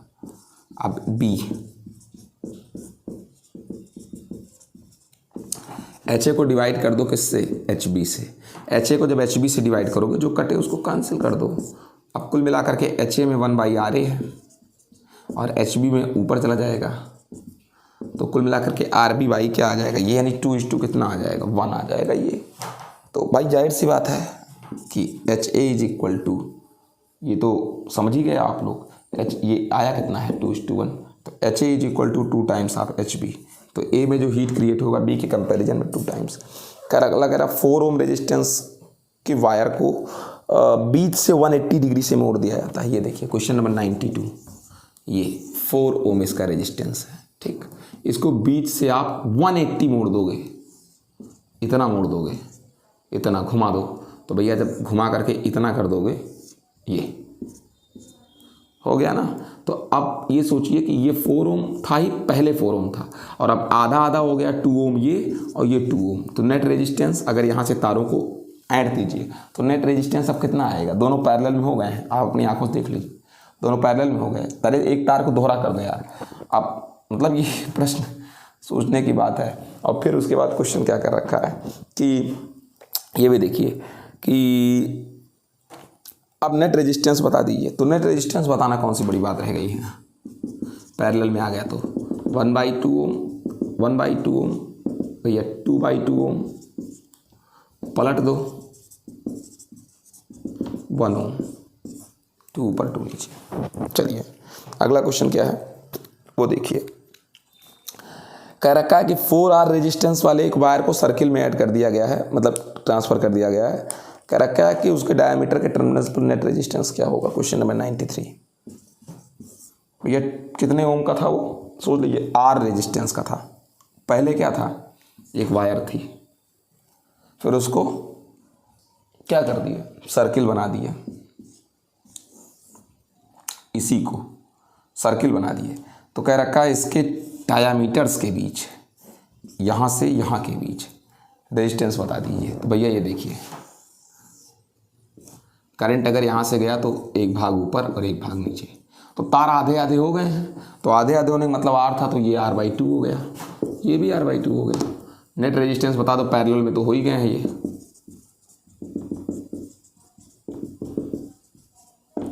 तो दोनों का ऊपर चला जाएगा भाई यार,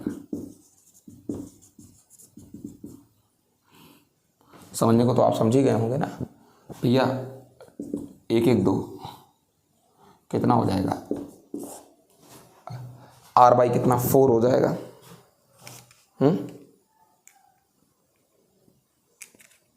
दिया है बेटा उसने, ये R नहीं दिया है, 4R दिया है। तो 4R दिया है तो कौन सी बड़ी बात है भैया, 4R दिया है तो कौन सी बड़ी बात है। यहाँ 4R करते तो कट करके कितना हो जाता, R हो जाता है। क्वेश्चन नंबर 94 कह रखा है R प्रतिरोध के तार को n बराबर भागों में बांट दे रहा है। R प्रतिरोध है, n पार्ट्स में तोड़ दिया, n, तो हर एक भाग का रेजिस्टेंस R/n हो जाएगा। और ऐसे n टुकड़े कर दिए उसने। फिर देखिए प्रश्न को देखिए, फिर इनको सीरीज में ऐड कर रहा है, समांतर में ऐड कर रहा है, अत्याचार है। तो जब सीरीज में ऐड करोगे तो भैया R/n प्लस R/n ऐसे करते करते n बार, तो भैया R plus R plus R n बार करोगे तो NR हो जाएगा। तो फिर से तो R मिल गया। और जब आप इनको पैरेलल में ऐड कर दोगे बेटा, पैरेलल में ऐड कर दोगे तो देख लीजिए तब जो R नेट आएगा 1/R/n, 1/R/n ऐसे करते करते n टाइम्स। तो सोच लीजिए n/R/n हो जाएगा, n ऊपर जाएगा तो n² हो जाएगा। तो यहाँ से अगर आप R नेट निकालोगे पलटोगे तो R/n² हो जाएगा। क्रिएट हो गया बेटा। अब कहाँ गया महाराज, अगला है 95। 100 ओम का रेजिस्टेंस है, उसको कितने बराबर भागों में बांटें कि इनको समांतर क्रम में जोड़ने पर 1 ओम प्रतिरोध प्राप्त हो जाए। मतलब सोच लीजिए इस चीज़ को, सोच लीजिए इसको। क्वेश्चन नंबर 95 कि 100 ओम का एक वायर है, 100 ओम का एक वायर है, कितने में बांटो, n में बांट दो, n में बांट दो। तो n में अगर बांट दोगे तो R/n, R/n, R/n, ठीक है ना, ऐसे कटता चला जाएगा। तो कर n भागों में बांट दिया आपने। पूछ रखा है कि इनको पैरेलल में जोड़ें तो फिर 1 ओम मिले, पैरेलल में जोड़ने पर नेट जो मिले वो कितना ओम मिले, 1 ओम। अच्छा तो आइए 1 कर दीजिए, पैरेलल में जोड़ने पर कह रहा नेट ओम मिले, तो R/n plus R/n plus R/n n times करो, ठीक है ना। और नेट तुमको मिलना कितना है 1 ओम, तो n/, हो जाएगा R/ कितना बेटा, n, यही होगा। तो अब एक काम करो, पलट दो इसको, 1/1 ओम, ठीक। तो आगे देखिए, ऊपर ले जाइए इसको, ऊपर ले जाइए, ठीक है। क्या हो जाएगा n² कितना R, ठीक है ना, n² कितना R। अब यहाँ देख लीजिए क्या चीज़ है कि n² बराबर R को इधर भेज दो, R/1 ओम, R बराबर 100 ओम पहले से ही था, 1 ओम काट दो, n बराबर कितना आ जाएगा 10, 10 टुकड़े करो इनके, 10 टुकड़े। क्वेश्चन कौन सा है, अगला क्वेश्चन है बेटा 96। एक स्टूडेंट है, उसके पास 2 वायर्स हैं, तो भैया क्या करूँ उन वायर्स का। कह रखा है कि उनको वो अलग अलग, मतलब अकेले अकेले यूज कर सकता है या फिर एक साथ यूज कर सकता है। 3 ओम, 4 ओम, 12 ओम, 16 ओम प्रतिरोध नेट प्राप्त करता है। उन तारों का प्रतिरोध बताओ जो उसके पास है। मतलब स्टूडेंट के पास 2 वायर्स हैं, R1 और R2 मान लेते हैं, और इनका यूज करके वो चाहे अकेले अकेले चाहे एक साथ कैसे भी करके इनका यूज करके वो 3 ओम पाता है, 4 ओम पाता है, और कितना पाता है बेटा, क्या रखा 12 ओम पाता है, और 16 ओम पाता है। अब आप ये सोच कर देखो, अगर अकेले प्रयोग करें, अगर अकेले प्रयोग करता है वो, तो मतलब ये आपके सोचने की चीज़ है। अगर अकेले प्रयोग करता है, देखो इसमें सबसे अधिक कितना है, 16 ओम है, और सबसे कम कौन है, 3 ओम है। और सबसे कम तब मिलता है जब कोई चीज़ किसमें हो, समांतर में हो। दो लोग की स्थिति में सबसे कम तभी मिलेगा जब दोनों किसमें हो, समांतर में हो। तो भैया आर नेट 1/R1 1/R2 1/3 ओम सबसे कम तभी मिल सकता है, 1/R1 + 1/R2 भैया 1/3 ओम R2 + R1 और बटे R1 × R2। ठीक है, अगर आप चाहें 3 ओम बराबर R1 × R2 अपान R2 + R1, ये हो गया भैया। और सबसे ज़्यादा तब मिलता है जब पैरेलल में ऐड करो, सीरीज में ऐड करो, R1 + क्या R2, वो है भैया 16 ओम। ठीक, तो ठीक है सर, ये भी समझ लिए। तो अब जरा सा आगे देखा जाए कि सर R1 और R2 के मान बता दीजिए। R1 और किसके मान बता दीजिए, R2 को हम जान तो गए ही, अब 12 और 4 ही हैं। कभी कभी अकेले भी तो लगाता है, तो अकेले लगाओगे 12 को तो 12 ओम रहेगा, अकेले लगाओगे 4 ओम को तो 4 ओम रहेगा। श्रेणी में लगा दिए 12 4 16, ठीक है ना। समांतर में लगा दिए 1/12 1/3 1/4 तो 3 ओम आ जाएगा। जान तो गए ही, अब निकालना है जिसको वो निकाल सकता है। इसी में रख दीजिए, किसमें, इसी में R1 × R2, R1 + R2 कितना, 16 ओम, R1 × R2 16 तो यहाँ कितना हो गया, 48 ओम हो गया। अब समझदार होना चाहिए, वो जब अकेले अकेले लगाता है, अकेले अकेले लगाता है तो 4 ओम और कौन होता है, 12 ओम। तो जाहिर सी बात है 12 चौक कितना होता है, 48 गुणा करने पर, समझ गए। यानी R1 4 ओम और R2 12 ओम। जिसको बहुत ज़रूरत है R1 बराबर 16 - R2 यही रख दे ला करके और सॉल्व कर ले, द्विघात समीकरण बना करके। मैं नहीं करूँगा, बहुत बार बता चुका हूँ ये सब। क्वेश्चन नंबर 96 के बाद कितना, 103 क्वेश्चन कराया हमने केवल ऑप्शनल का। 97 नंबर क्या है क्वेश्चन, ये देखिए। कह रखा है भैया कि 15 ओम और 30 ओम के दो प्रतिरोध पैरेलल में हैं, ठीक है ना। और भैया दोनों लोग पैरेलल में हैं, 15 और 30। कह रखा है इनके सीरीज में कितने ओम का रेजिस्टेंस जोड़ दें कि नेट 20 ओम आ जाए। मतलब 15 ओम और 30 ओम तो पहले से पैरेलल में है, 15 ओम और 30 ओम तो पहले से पैरेलल में है। कह रखा है इनके सीरीज में कितना जोड़ दें कि नेट जो आए अब वो 20 ओम, मतलब अत्याचार नाम की चीज़ है एकदम, 20 ओम आ जाए नेट। भैया आइए निकाल देते हैं। 15 और 30 पैरेलल में है तो 1/R1 1/R2 कर लो, ठीक है ना। इसको पहले निकाल लो इन दोनों का, तो 1/15 ओम 1/30 ओम। अगर नेट निकालोगे तो 30 और 50 का 30 ही आएगा, सबको पता है 2 और भैया 1, कुल मिलाकर 3/30 आया। वो भी इसका आया, किसका, ये वालों, इन दोनों का। पलट दो, R' की वैल्यू आ जाएगी 10 ओम। कह रखा नेट 20 लाना है, तो इनका तो 10 आ ही गया, तो भैया ये भी 10 हूँ तभी 10 मिलाकर 20 आएगा। चलो 97 हो गया। अब क्वेश्चन नंबर 99 98 भी है, वो भी लगा लो। 2 ओम 3 ओम 6 ओम के 3 रेजिस्टेंस को कैसे जोड़ें कि तुल्य 4 ओम मिल जाए। भैया 2 ओम 3 ओम 6 ओम कैसे जोड़ें कि नेट कितना मिल जाए, 4 ओम मिल जाए। सवाल नहीं, अत्याचार है, ठीक है ना। अब आप देख लीजिए 3 और 6 को अगर पैरेलल में ऐड कर दें, 1/3 ओम 1/6 ओम, तो 6 ओम नेट आ जाएगा। 3 दूनाई 6 और 6 एकम 6, 3/6 ओम, ठीक है ना, 1/R'। मैं इन दोनों को पैरेलल में ऐड करूँगा, 3 और 6 को, ऐसे 3 6, 3 ओम है 6 ओम है, इनके सीरीज में जोड़ दूंगा, किसको, 2 को जोड़ दूंगा। अब देख लीजिए इन 3 और 6 का कितना आ जाएगा, आने वाला है 2, तो ये 2 ओम हो गया, ये भी 2 ओम हो गया, 2 मिलाकर कितना हो गया, 4 ओम हो गया, ठीक है। क्या चीज़ कह रखा है, कह रखा है 40 वाट 110 वोल्ट, फिर 40 वाट 110 वोल्ट, फिर 80 वाट और 110 वोल्ट। ये 3 बल्ब्स की रेटिंग है, 40 वाट 110 वोल्ट, 40 वाट 110 वोल्ट, 80 वाट 110 वोल्ट। ये है 3 बल्ब्स और उनकी रेटिंग्स। कह रखा है इनको किस तरीके से ऐड करें कि सामान्य दीप्ति हो, मतलब दगे ना कोई बल्ब, ऐसा ऐड करिए। आपको बताऊं कि 110 वोल्ट पर ये कितना सह सकते हैं, कितना करंट ले सकते हैं।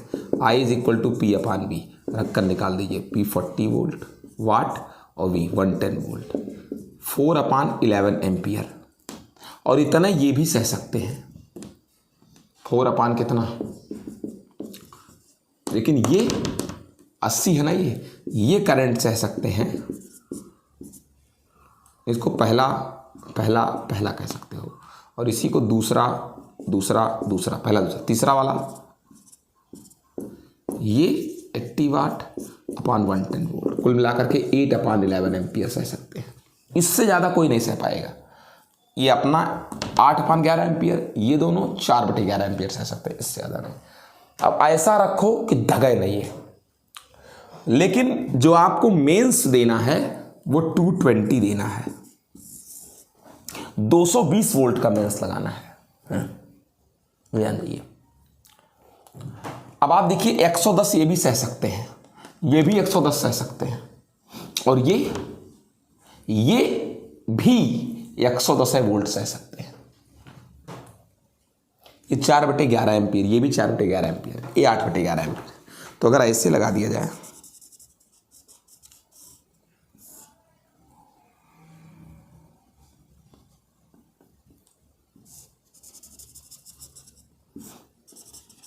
अब आप ये सोचिए, यहां से दिए 8/11 और ऊपर गया 4/11 एम्पियर, और नीचे वाले में आया 4/11 एम्पियर, और यहां पर भी फिर मिल गए 8/11 एम्पियर हो गया। अब आपको बताऊं मैं, इनका रेजिस्टेंस R, इनका रेजिस्टेंस R, इनका रेजिस्टेंस R भाई कितना 2, कैसे जाने? आपको पता है जिसका पावर ज़्यादा है उसका रेजिस्टेंस कम है। तो अगर इनका रेजिस्टेंस R है तो इनका रेजिस्टेंस भी R ही होगा, लेकिन इनका रेजिस्टेंस R/2 होगा। अब आपको बता दें एक बात और, अगर हम इस पूरे सर्किट को 220 वोल्ट दे दें, 220 वोल्ट दे दें, तो आप ये देख लीजिए R मिलाकर इनका भी R भाई कितना ही हो जाएगा, 2 ही हो जाएगा। और ये दोनों मिल करके झेलेंगे इस 220 में से अकेले 110 वोल्ट, और बाकी 110 वोल्ट ये झेल लेंगे। और दोनों चाहें तो 110 वोल्ट झेल से भी सकते हैं, ये भी 110 वोल्ट और ये भी 110 वोल्ट झेल सकते हैं, कोई गले पे हिलेगा नहीं। ठीक है, 2 लोग को सीरीज में, 2 लोग को पैरेलल में, 1 लोग को उनके साथ सीरीज में। चलिए अगला प्रश्न देखते हैं बेटा। ये तो था हमारा प्रश्न नंबर कितना, 99। देखते हैं प्रश्न नंबर 100 तक पूरा कर दिए। कह रहा 3 रेजिस्टेंस हैं जिनमें सब 6 ओम हैं। कह रहा है कि आप 4 तरीका वो बताइए जिनसे आप इस कॉम्बिनेशन को बना सकते हैं। 3 रेजिस्टेंस हैं और सब 6 ओम के। मैं आपको बता दूं, पहला तरीका ये हो सकता है 6 सब 6 ओम। दूसरा तरीका तीनों को पैरेलल में 6 ओम सब 6। थर्ड प्रोसेस क्या है ऐड करने का, 2 को 6। थर्ड वे क्या है एक और, फोर्थ वे 6 और एक इन दोनों के पैरेलल में 6। यही तरीका है सबको ऐड करने का। 4 तरीके हो गए, 5वां कोई तरीका नहीं है। ठीक है ना। चलिए आगे क्या चीज़ है बेटा, क्वेश्चन नंबर 11 कह रखा है 3 रेजिस्टेंस है, सब 2 ओम है, और इस तरीके से ऐड करो कि नेट 3 ओम आ जाए। 101 क्वेश्चन, 3 लोग हैं, 2 ओम, ऐसे ऐड करो कि सब मिल करके 3 ओम आ जाए। भैया हो सकता है ये 2 पैरेलल में कर दो,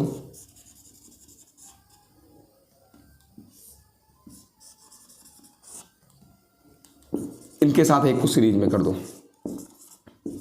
इन 2 का 1 आ जाएगा, और ये तो 2 ही है, 3 ओम आ जाएगा। ठीक है ना।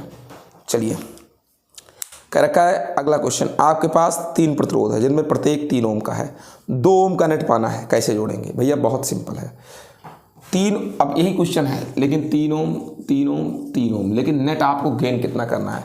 नेट आपको गेन करना है कितना बेटा? 2 ओम, नेट 2 ओम गेन करना है। अब आपको एकदम क्लियर कर दूं मैं कैसे, सर 3 ओम और 3 ओम को सीरीज में कर दो, 3 ओम सीरीज में, और इनके साथ एक पैरेलल में कर दो 3 ओम। अब बताओ 3 6 हो जाएगा, ये 3 6 सीरीज में है, और 6 और 3 जब पैरेलल में हो जाएगा तो 1/6 1/3 6 1 2 3/6 अब आप देख लीजिए, पलट दीजिए, आर नेट बराबर 6/3 ओम बराबर कै ओम आ जाएगा 2। क्लियर हो गया, ये तो हो गया। अगला क्वेश्चन क्या कह रखा है 103 नंबर, उसको देखते हैं बेटा। क्वेश्चन नंबर 103 क्या है, कह रखा है कि पैरेलल ऑर्डर में एक जैसे n रेजिस्टेंस पैरेलल में, आवाज बनी, सबका रेजिस्टेंस सेम है और n लोग हैं और सब पैरेलल में ऐड है, वो भी V वोल्ट के सोर्स से, ठीक है ना। अब आप सोच लीजिए कि सीरीज में जोड़ दें तो पावर पर क्या इफेक्ट पड़ेगा। बहुत आसान बात है। कैसे, देखो इस समय सब पैरेलल में हैं, सब जितने लोग हैं सब पैरेलल ऑर्डर में हैं, तो n लोग हैं। और अगर मान लें नेट कितना वोल्ट है, V वोल्ट, चलिए इस समय निकल, सब पहले तो पैरेलल में है, पहले आर नेट निकाल लो। कैसे निकलेगा, पैरेलल में है तो बहुत आसान तरीका है सर, 1/r + 1/r + 1/r कितने times, n times, n/r, R net r/n। इस समय पावर निकाल लो, जब सीरीज में है तो v² अपान, जब पैरेलल में है v² अपान क्या, r, पैरेलल में है, ठीक है ना। वोल्टेज तो पैरेलल में भाई सब पर सेम होता है, आपको पता है वोल्टेज सब पर सेम होता है, n लोग ऐसे ऐड हैं, ये सब रेजिस्टेंस है, सब रेजिस्टेंस है, वोल्टेज तो सब पर सेम होता है पैरेलल में। तो v², अब नेट चाहिए पूरा पैरेलल का, पूरा नेट पावर, तो आर नेट r/n है, तो हो जाएगा NV² अपान कितना, r, ठीक है। अब क्या रखा, अगर सबको सीरीज में ऐड कर दो तो नेट कितना आएगा भैया, सीरीज का नेट कितना आएगा भगवान जाने, सीरीज का नेट कितना आएगा, ठीक है ना। आर पहले निकाल लो, सीरीज का जो आर नेट आएगा वो आ जाएगा NR। अब अगर पावर निकालें सीरीज का अगर पावर निकालें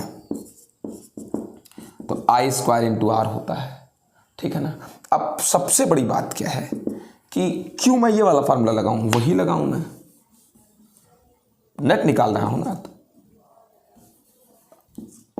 ऐसे कह दीजिए v² अपान r नेट, ठीक है ना। डायरेक्ट टोटल वोल्टेज v², मतलब v था, सीरीज में भी हम कहते हैं ऐसे ऐसे कर दो, हम कहते मान लो ये लोग लगाए हैं, तो तुम ही बताओ नेट वोल्टेज v ही तो है और रेजिस्टेंस सबका r ही है, ये लोग थे, तो हम क्या करें, तो net v² r net NR है, बस बात इतनी सी है। अब कह रखा है भैया, क्या पूछा है क्वेश्चन, कह रखा है कि ये बता दो शक्ति पर क्या प्रभाव पड़ा, आओ निकाल देते हैं। सीरीज की शक्ति को डिवाइड कर दो किसकी शक्ति से, पैरेलल की शक्ति से। सीरीज की शक्ति v² अपान NR है और पैरेलल की शक्ति कितनी है, पैरेलल की शक्ति है v² अपान r/ कितना, n। मतलब ये प्रश्न सोचने की बात है, v² कट जाएगा, 1/NR बचा यहाँ पर, और यहाँ पर ये n गया तो ऊपर, लेकिन यहाँ केवल इसके ऊपर, तो n/ कितना हो गया, r हो गया, ठीक है। r कट जाएगा, ये n ऊपर आ जाएगा, 1/n² हो जाएगा, यानी सीरीज का जो पावर है 1/n² गुना हो जाएगा पैरेलल के पावर का, ये इधर चला जाएगा।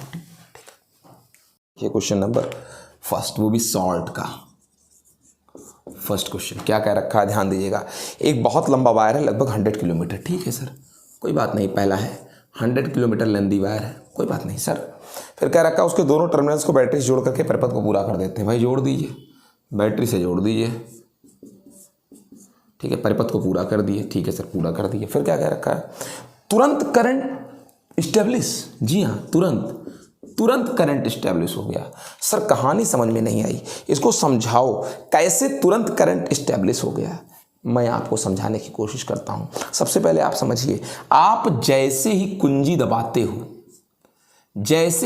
दबाते हो, मैं आपको एक चीज बताऊं कि तुरंत इलेक्ट्रिक फील्ड क्रिएट हो जाता है, हाई वोल्टेज और लो वोल्टेज के कारण तुरंत इलेक्ट्रिक फील्ड क्रिएट, और जैसे इलेक्ट्रिक फील्ड क्रिएट, वो इलेक्ट्रिक फील्ड बहुत तेजी से आगे बढ़ता है, वो भी कितनी स्पीड से, उसकी स्पीड होती है बेटा प्रकाश की स्पीड के बराबर, ठीक है ना। जो इलेक्ट्रिक फील्ड क्रिएट होता है, एक सिरे से दूसरे सिरे की ओर जो फील्ड क्रिएट होता है, 3 × 10⁸ मीटर पर सेकंड के स्पीड से, समझ सके इस चीज को। प्रकाश की चाल से वैद्युत क्षेत्र एक सिरे से दूसरे सिरे पर पहुंचता है, तो दूसरे सिरे तक पहुंचने में कितना समय लगा वैद्युत क्षेत्र को, कितना समय लगा वैद्युत क्षेत्र को, ठीक है, दूसरे यहां से यहां तक पहुंचने में कितना समय लगा वैद्युत क्षेत्र को, वो निकालो। तो समय बराबर दूरी 100 किलोमीटर बटे चाल, यानी अगर सही तरीके से देखें तो 1/3000, ठीक है ना, समझिएगा इस चीज को। ये 100 किलोमीटर है, इसको चाहो तो 10 × 10⁻³ मीटर लिख सकते हो, अपान 3 × 10⁸ मीटर पर सेकंड। अब आप ये देख लीजिए, अगर आप गौर करिए मेरी तरीके से, अच्छे तरीके से, ये तो 100 है, तो कुल मिलाकर के ये 10⁻³ कितना हो जाएगा, 5 हो जाएगा, अपान 3 × 10⁸ हो जाएगा, मीटर मीटर कट जाएगा, सेकंड ऊपर चला जाएगा, लगभग 1/3000 सेकंड। मतलब अगर हम आपसे सही सही कहें तो कितना, 1/3000 सेकंड, मतलब 1 सेकंड का 3000वां भाग, 1 सेकंड के 3000 टुकड़े करो, सोचो कितना छोटा हो जाएगा। उतने कम समय में इलेक्ट्रिक फील्ड यहां से लेकर यहां पहुंच जाएगा, मतलब पूरे तार में इलेक्ट्रिक फील्ड फैलने में 1/3000 सेकंड लगेगा, मतलब 1 सेकंड से भी क्या कम। अब आप सोचिए इतने कम समय में जब इलेक्ट्रिक फील्ड फैल गया, तो मैं बता दूं तार के हर बिंदु पर एक फील्ड हो गया, हर बिंदु पर फील्ड लग गया, और ये सब होने में यहां से यहां तक फील्ड होने में केवल 1/3000 सेकंड लगा, जो बेहद ठीक है ना, कम है, इतना कम समय में। अब जब हर पॉइंट पर फील्ड हो गया, तो हर पॉइंट पर बैठे इलेक्ट्रॉनों पर फोर्स, यहाँ के इलेक्ट्रॉनों पर फोर्स, यहाँ के इलेक्ट्रॉनों पर फोर्स, यहाँ के इलेक्ट्रॉनों का फोर्स, यहाँ के इलेक्ट्रॉनों पर फोर्स, क्योंकि जहाँ जहाँ फील्ड क्रिएट हुआ सब जगह फोर्स लगेगा, F बराबर Q × क्या E हो गया। समझ सके इस चीज़ को। अब आपको बता दें कि यहाँ पर फील्ड क्रिएट होने के बाद यहाँ पर फील्ड क्रिएट होने में जो समय लगा वो 1/3000 सेकंड से भी कम लगा, मतलब बहुत कम समय लगा वहां तक पहुंचने में। अब आप सोचिए सब पर बल लगने लगा, हर बिंदु पर, हर बिंदु के इलेक्ट्रॉन क्या करने लगे, चलने लगे, और जैसे चलने लगे हुआ क्या, तुरंत विद्युत धारा बहने लगी, ठीक है ना। यानी एक सिरे पर इलेक्ट्रॉन चलना शुरू करता है, उसके बाद अंतिम सिरे पर इलेक्ट्रॉन को चलना शुरू करने में कि इसके बाद केवल 1/3000 सेकंड लगता है। इतने कम समय में इनके बाद भैया मैं कब चलूं, तो इनके चलने के 1/3000 सेकंड बाद, जो बेहद क्या है कम है, 1 सेकंड बेहद कम है, 1/3000 तो बहुत कम है भैया। मतलब कहा जाए तो एक तरीके से पूरे तार में एक साथ लोग क्या करने लगे, चलने लगे, पूरे तार में क्या बहने लगी, विद्युत धारा बहने लगी, ठीक है ना। ये हो गया बेटा पूरी चीज़, इसीलिए बहुत ज़्यादा समय लगता नहीं है, चूंकि बहुत रफ्तार से विद्युत क्षेत्र स्थापित होता है, इलेक्ट्रॉनों को चलने में बिल्कुल समय नहीं लगता और तुरंत धारा बहने लगती, बल्ब जलने लगता है। अगला बात क्या है, कह रहा है तांबे की एक तार की लंबाई L और त्रिज्या R है, ठीक है भैया, तांबे की एक तार की लंबाई L है और त्रिज्या R है, कोई दिक्कत नहीं, मैं बिल्कुल खुश हूँ।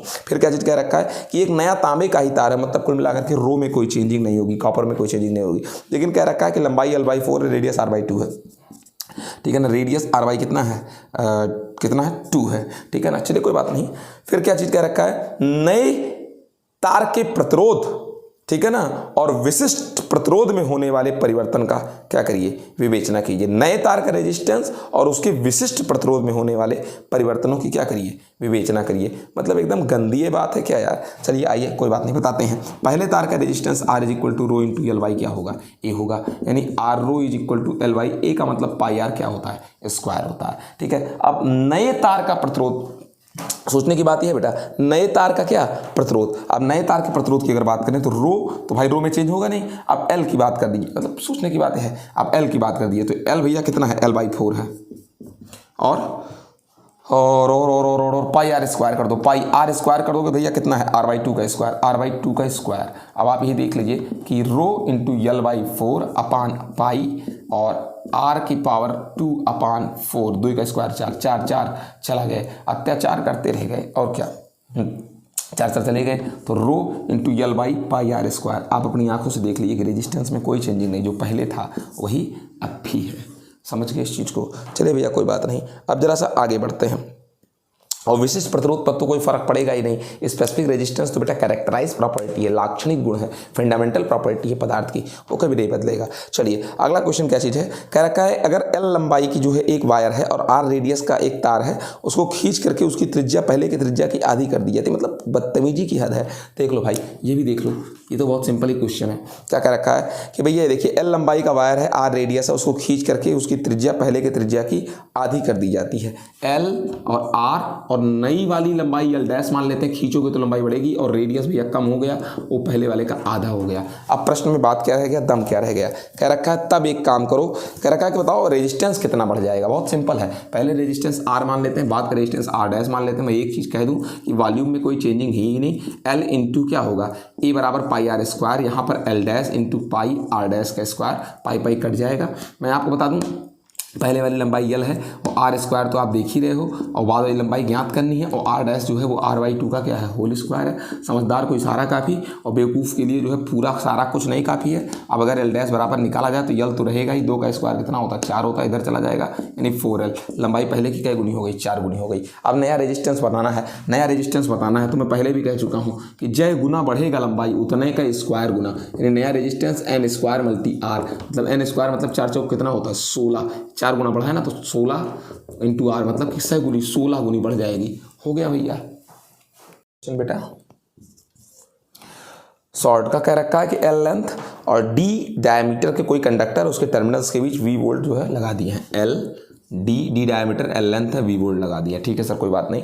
फिर कह रखा है कि एक काम करो, कंडक्टर जो है उस पर इलेक्ट्रिक फील्ड ई और आर कैसे प्रभावित होगा। पहले देखिए, कह रखा है एक कंडक्टर है ना, इसी की लंबाई एल है, इसी का डायमीटर कितना है, डी है, और इसी के टर्मिनल्स पर वोल्ट वी लगाए हैं। कह रखा है ई पर और आर पर क्या इफेक्ट पड़ेगा, कब। पहली केस देखिए, कह रखा है कि अगर वोल्टेज को हाफ कर दें तो क्या होगा।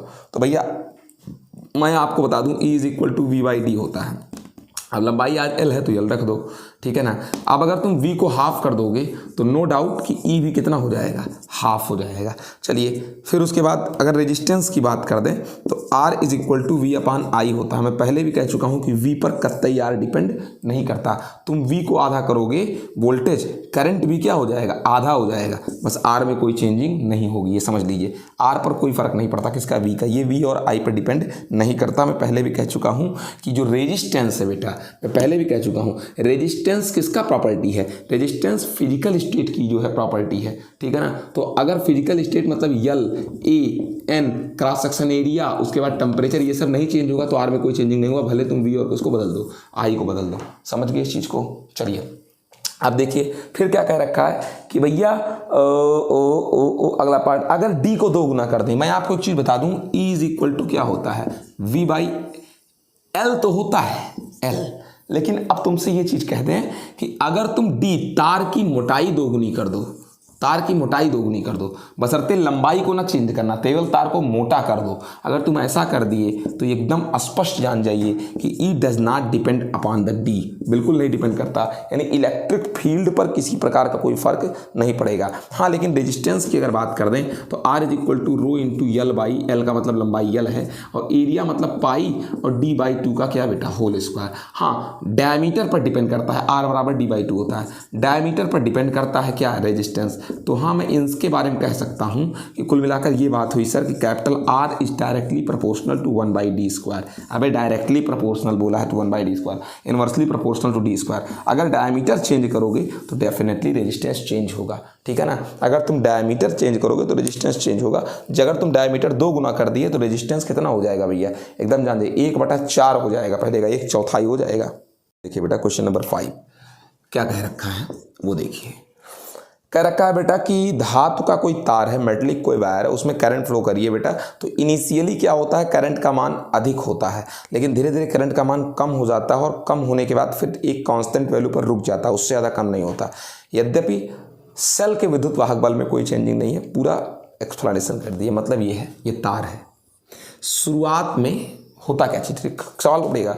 शुरुआत में आई का मान ज़्यादा है, मतलब प्रारंभ में किसी तार का मान जब आप इसमें लगाते हैं सेल, तो विद्युत वाहक बल मान लेते हैं सेल का ई है, तो कह रहा है कि प्रारंभ में आई ज़्यादा होता है। फिर कहता है धीरे धीरे आई जो होता है वो घटता है, ठीक है ना, आई कर्व कम हो जाता है।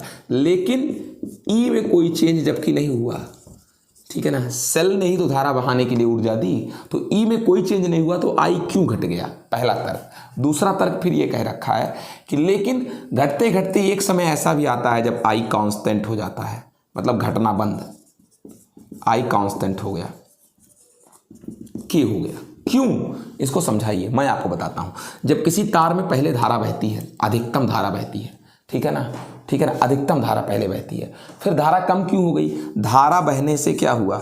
धारा बहने से क्या हुआ भैया कि जब धारा बहती रही तो H बराबर I square R into T, तो करंट के ज़्यादा समय तक बहने से तार के रेजिस्टेंस के कारण तार में हीट क्रिएट हो जाता है, और जब मेटेलिक वायर में हीट क्रिएट हो जाता है तो वायर का टेम्परेचर बढ़ जाता है। और सबको पता है कि वायर के लिए, मेटेलिक वायर के लिए जो रेजिस्टेंस है वो टेम्परेचर के डायरेक्टली प्रोपोर्शनल होती है। तो जब टेम्परेचर बढ़ता है तो रेजिस्टेंस भी क्या हो जाता है? बढ़ जाता है। ठीक है सर, और जब रेजिस्टेंस बढ़ जाता है तो बस जाहिर सी बात है फट से करंट घट जाता है, इसलिए वायर में थोड़ी देर बाद करंट घट गया रेजिस्टेंस बढ़ने से।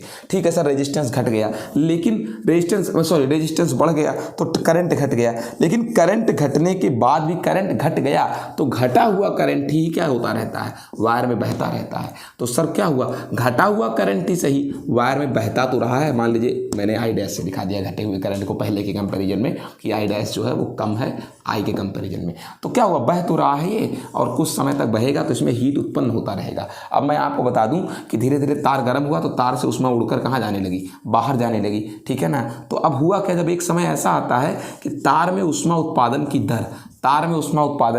दर, तार से बाहर जो ऊष्मा उड़ जा रही है, जो रेडिएट हो जा रही है, एमिट हो जा रही है, विकिरण की दर, तार जैसे क्या हुआ गर्म होगा तो इससे ऊष्मा बाहर चली जाएगी, तो जब वो विकिरण की दर ऊष्मा उत्पादन की दर के थोड़ी देर बाद बराबर हो जाएगा तो अब तार में नेट कोई हीट ऐसा नहीं होगा जो टेम्परेचर बढ़ाए, जितना बन रहा है उतना उड़ जा रहा है। फिर एक समय के बाद तार में ऊष्मा उत्पादन की दर और विकिरण की दर, जो ऊष्मा उड़ जाती है जो तार में उत्पन्न होती है, दोनों बराबर हो गया, तो अब कोई नया हीट कंजर्व नहीं हो रहा वायर के अंदर, तो वायर का टेम्परेचर कांस्टेंट हो जाता है। तो जब टेम्परेचर कांस्टेंट हो जाता है तो रेजिस्टेंस भी कांस्टेंट हो जाता है, तो करंट भी क्या हो जाता है? कांस्टेंट हो जाता है। तब करंट बढ़ता भी नहीं घटता भी नहीं, क्या हो जाता है? कांस्टेंट हो जाता है। ठीक है ना। कह रखा है टेम्परेचर को इंक्रीज करने से अर्धचालक जो होते हैं सेमीकंडक्टर, उनके पर यूनिट वॉल्यूम में इलेक्ट्रॉनों की संख्या बढ़ जाती है। जाहिर सी बात, ताप बढ़ाने पर अर्धचालकों में इलेक्ट्रॉनों की संख्या बढ़ जाती है। कह रखा है कि तर्क भी दो और व्याख्या भी करो गणितीय विवेचना द्वारा कि इसके विशिष्ट प्रतिरोध पर क्या प्रभाव पड़ेगा। देखिए मैं आपको एक बहुत स्पष्ट बात बता देता हूँ, R इज इक्वल टू होता है रो इंटू यल बाई क्या ए। ठीक है ना, ये तो पहली बात है। अब उसके बाद अगर रो की बात करें तो R इंटू ए बाई यल हो जाएगा। ठीक है ना।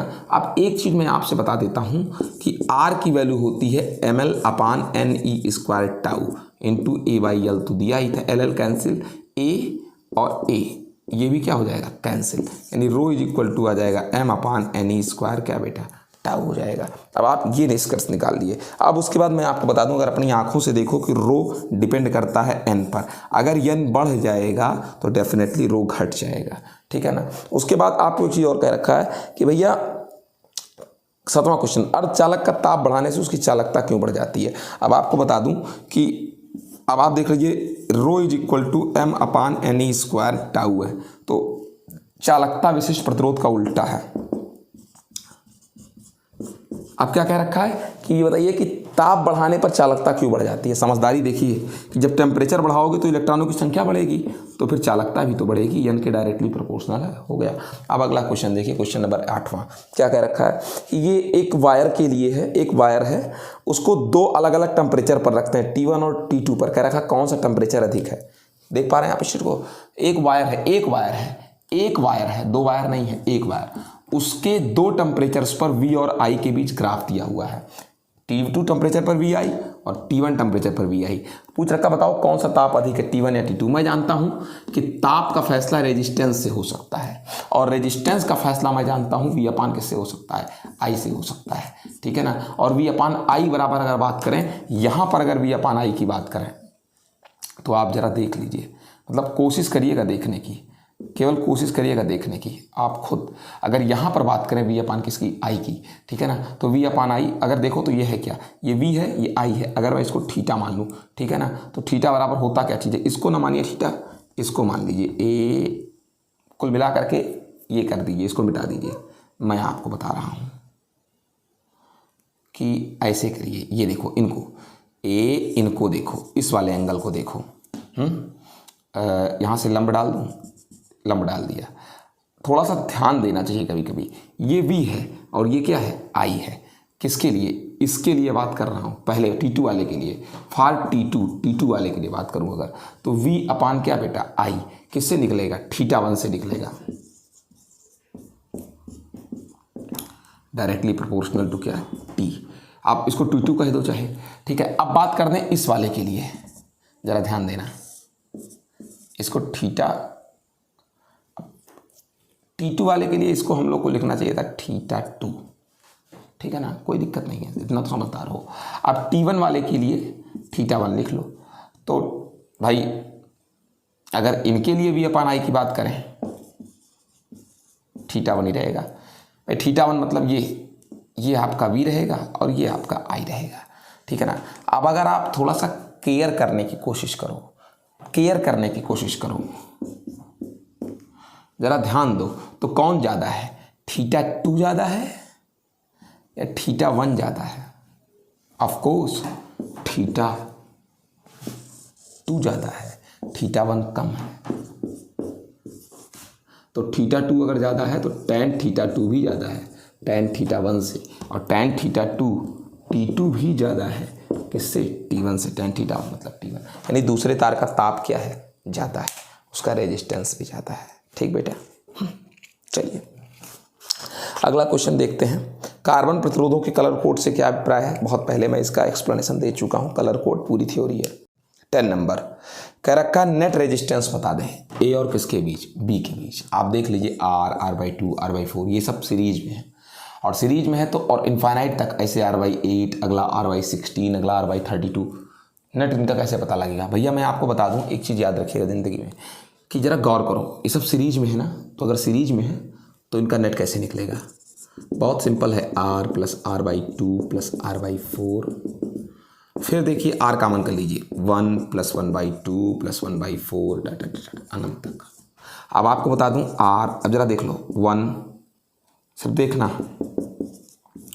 1/2 का होल स्क्वायर हो गया ना, मतलब ये एक तरीका है, सिर्फ एक तरीका है। फिर 1/2 की होल पावर कितना, ये तो 1 रहेगा, ठीक है ना, एक तरीका है सिर्फ, ठीक है। अब अगर आप इस चीज़ को नोटिस करें मेरे साथ, ठीक है, अगर इस चीज़ को अगर आप नोटिस करते हैं इनफाइनाइट तक, तो ये एक अनंत सीरीज है, वो भी गुणोत्तर श्रेणी का। किस श्रेणी का? गुणोत्तर श्रेणी का ये अनंत सीरीज है, समझ गए? कौन सी श्रेणी का? गुणोत्तर श्रेणी का, ठीक। तो अगर गुणोत्तर श्रेणी का एक अनंत सीरीज है ये, तो प्रश्न समझने की कोशिश करिएगा, गुणोत्तर श्रेणी का, तो इसका फर्स्ट टर्म कौन है?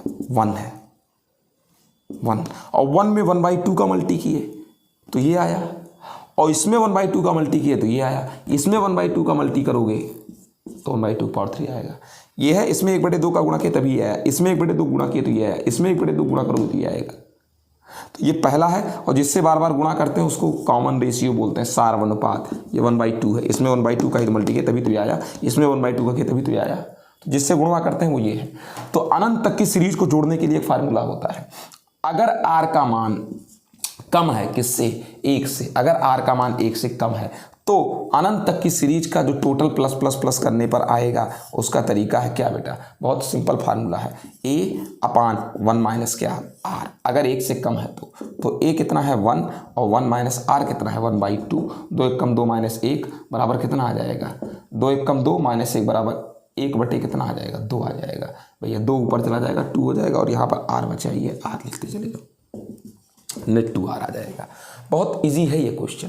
फिर देख लीजिए, इसमें देख लीजिए, ये सब सीरीज में थे, ऐसे ही सब पैरेलल में है, R+2 R+4 कहाँ तक? इनफाइनाइट तक, ठीक है। तो कैसे निकलेगा इसका? भैया ये भी बहुत सिंपल है सर, कैसे निकलेगा? देख लीजिए, 1/R + 1/2R + 1/4R, यही कहानी है, डॉट अनंत तक।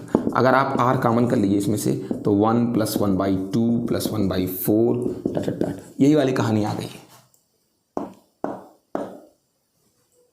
वही आगे कहानी है ना। तो जब यही वाली कहानी आ गई इसकी, 1/2 आना कितना है इन सबको? जब इसको तुम सॉल्व किए, तुम्हारा आया कितना? तुम्हारा यही सॉल्व करने पर आया कितना तुम्हारा? 1/1/2, 2 ऊपर चला गया, यही तो आया बेटा तुम्हारा, ये 2 ऊपर चला गया सॉल्व करने पर। इसको सॉल्व करने पर 2 अपने आप कहाँ चला गया, ऊपर चला गया। अब अगर आर नेट निकाला जाए इसको, और भाई कितना आएगा, 2 आएगा। ठीक है, क्वेश्चन क्या कह रखा है, कह रहा आर ओम के एन रेजिस्टेंस से पहले सीरीज में, फिर पैरेलल में, फिर नेट रेजिस्टेंस आर एस और आर पी है। भैया 11 नंबर, आर ओम के एन लोग हैं, पहले सबको सीरीज में, तो नेट कितना आ जाएगा, एन आर, फिर पैरेलल में सबको 1/r 1/r n/r r/n, parallel में रेट आ जाएगा आर बाई कितना, एन। अरे 1/r 1/r 1/r n बार करोगे तो r/n आ जाएगा। फिर क्या चीज़ कह रखा है, ये भैया पैरेलल के लिए था। ठीक, फिर कह रखा prove that R S minus R P, मतलब सीरीज का नेट माइनस पैरेलल का net, N square minus 1 is r/n कह रखा है, इसको प्रूफ करो। तो 1 मिनट लगेगा इसको प्रूफ करने में, 1 minute. R S minus R P, R S की वैल्यू कितनी है, N R minus R P, R by कितना एन, 1 मिनट वही लग रहा है, N square R minus R by N. हो गया। अब एक काम कर दो, क्या चीज़, आर कामन कर लो, मतलब आर कामन कर लो, पिछवाड़े कामन कर लो आर, तो यहाँ एन स्क्वायर माइनस 1 हो जाएगा और बटे एन बचेगा ही, खत्म। ये भी कोई सवाल है। फिर कह रखा है प्रतिरोधों को सीरीज और पैरेलल ऑर्डर में जोड़ करके ये सिद्ध कीजिए कि चालक का प्रतिरोध उसकी लंबाई और अनुप्रस्थ काट के क्षेत्रफल के अनुपाती। मतलब ये है कि भैया सीरीज और पैरेलल के आधार पर ये सिद्ध कीजिए, सीरीज और पैरेलल के आधार पर ये सिद्ध कीजिए कि लंबाई के अनुक्रमणपाती और क्षेत्रफल के क्या होते हैं, व्युत्क्रमणपाती। मैं आपको बता देता हूं, अगर आप ऐसे सीरीज में ऐड करते चले जाएंगे तो आप खुद देखिए नेट रेजिस्टेंस बढ़ता जाता है। R net is equal to R1 plus R2 R3 R4। ठीक है ना। अब आप देखिए, केवल सीरीज के आधार पर सिद्ध कर रहा हूँ, L1/A1, ठीक है, इंटू रो। मतलब खुद देखिए, अगर मैं क्रॉस सेक्शन एरिया सबका सेम मान लूँ, L2/A L3/A और रो सब में रहेगा, ठीक है, डॉट डॉट डॉट, रो कामन कर लो और ए कामन कर लो, L1 plus L2 plus L3 L4, आप खुद ही देख लीजिए। R net is directly proportional to L। Parallel की अगर बात करते हैं, पैरेलल में ऐड कर दोगे तो 1/R नेट क्या हो जाएगा, 1/R1 1/R2 डाटा डाटा ऐसे होता चला जाएगा। R1 is equal to rho into L अब कांस्टेंट कर दो सबका, upon A1 plus rho L upon A2 data data ऐसे होता चला जाएगा। A1 ऊपर चला जाएगा अपान रो L, A2 ऊपर चला जाएगा अपान रो L। आप अपनी आंखों से देख लीजिए, 1/R नेट 1/रो कॉमन कर लो, A1 प्लस A2, यानी कि जो आर नेट आया आपका वो A1 प्लस A2। देख लीजिए, एरिया के इन्वर्सली प्रोपोर्शनल है आपका रेजिस्टेंस, है ना।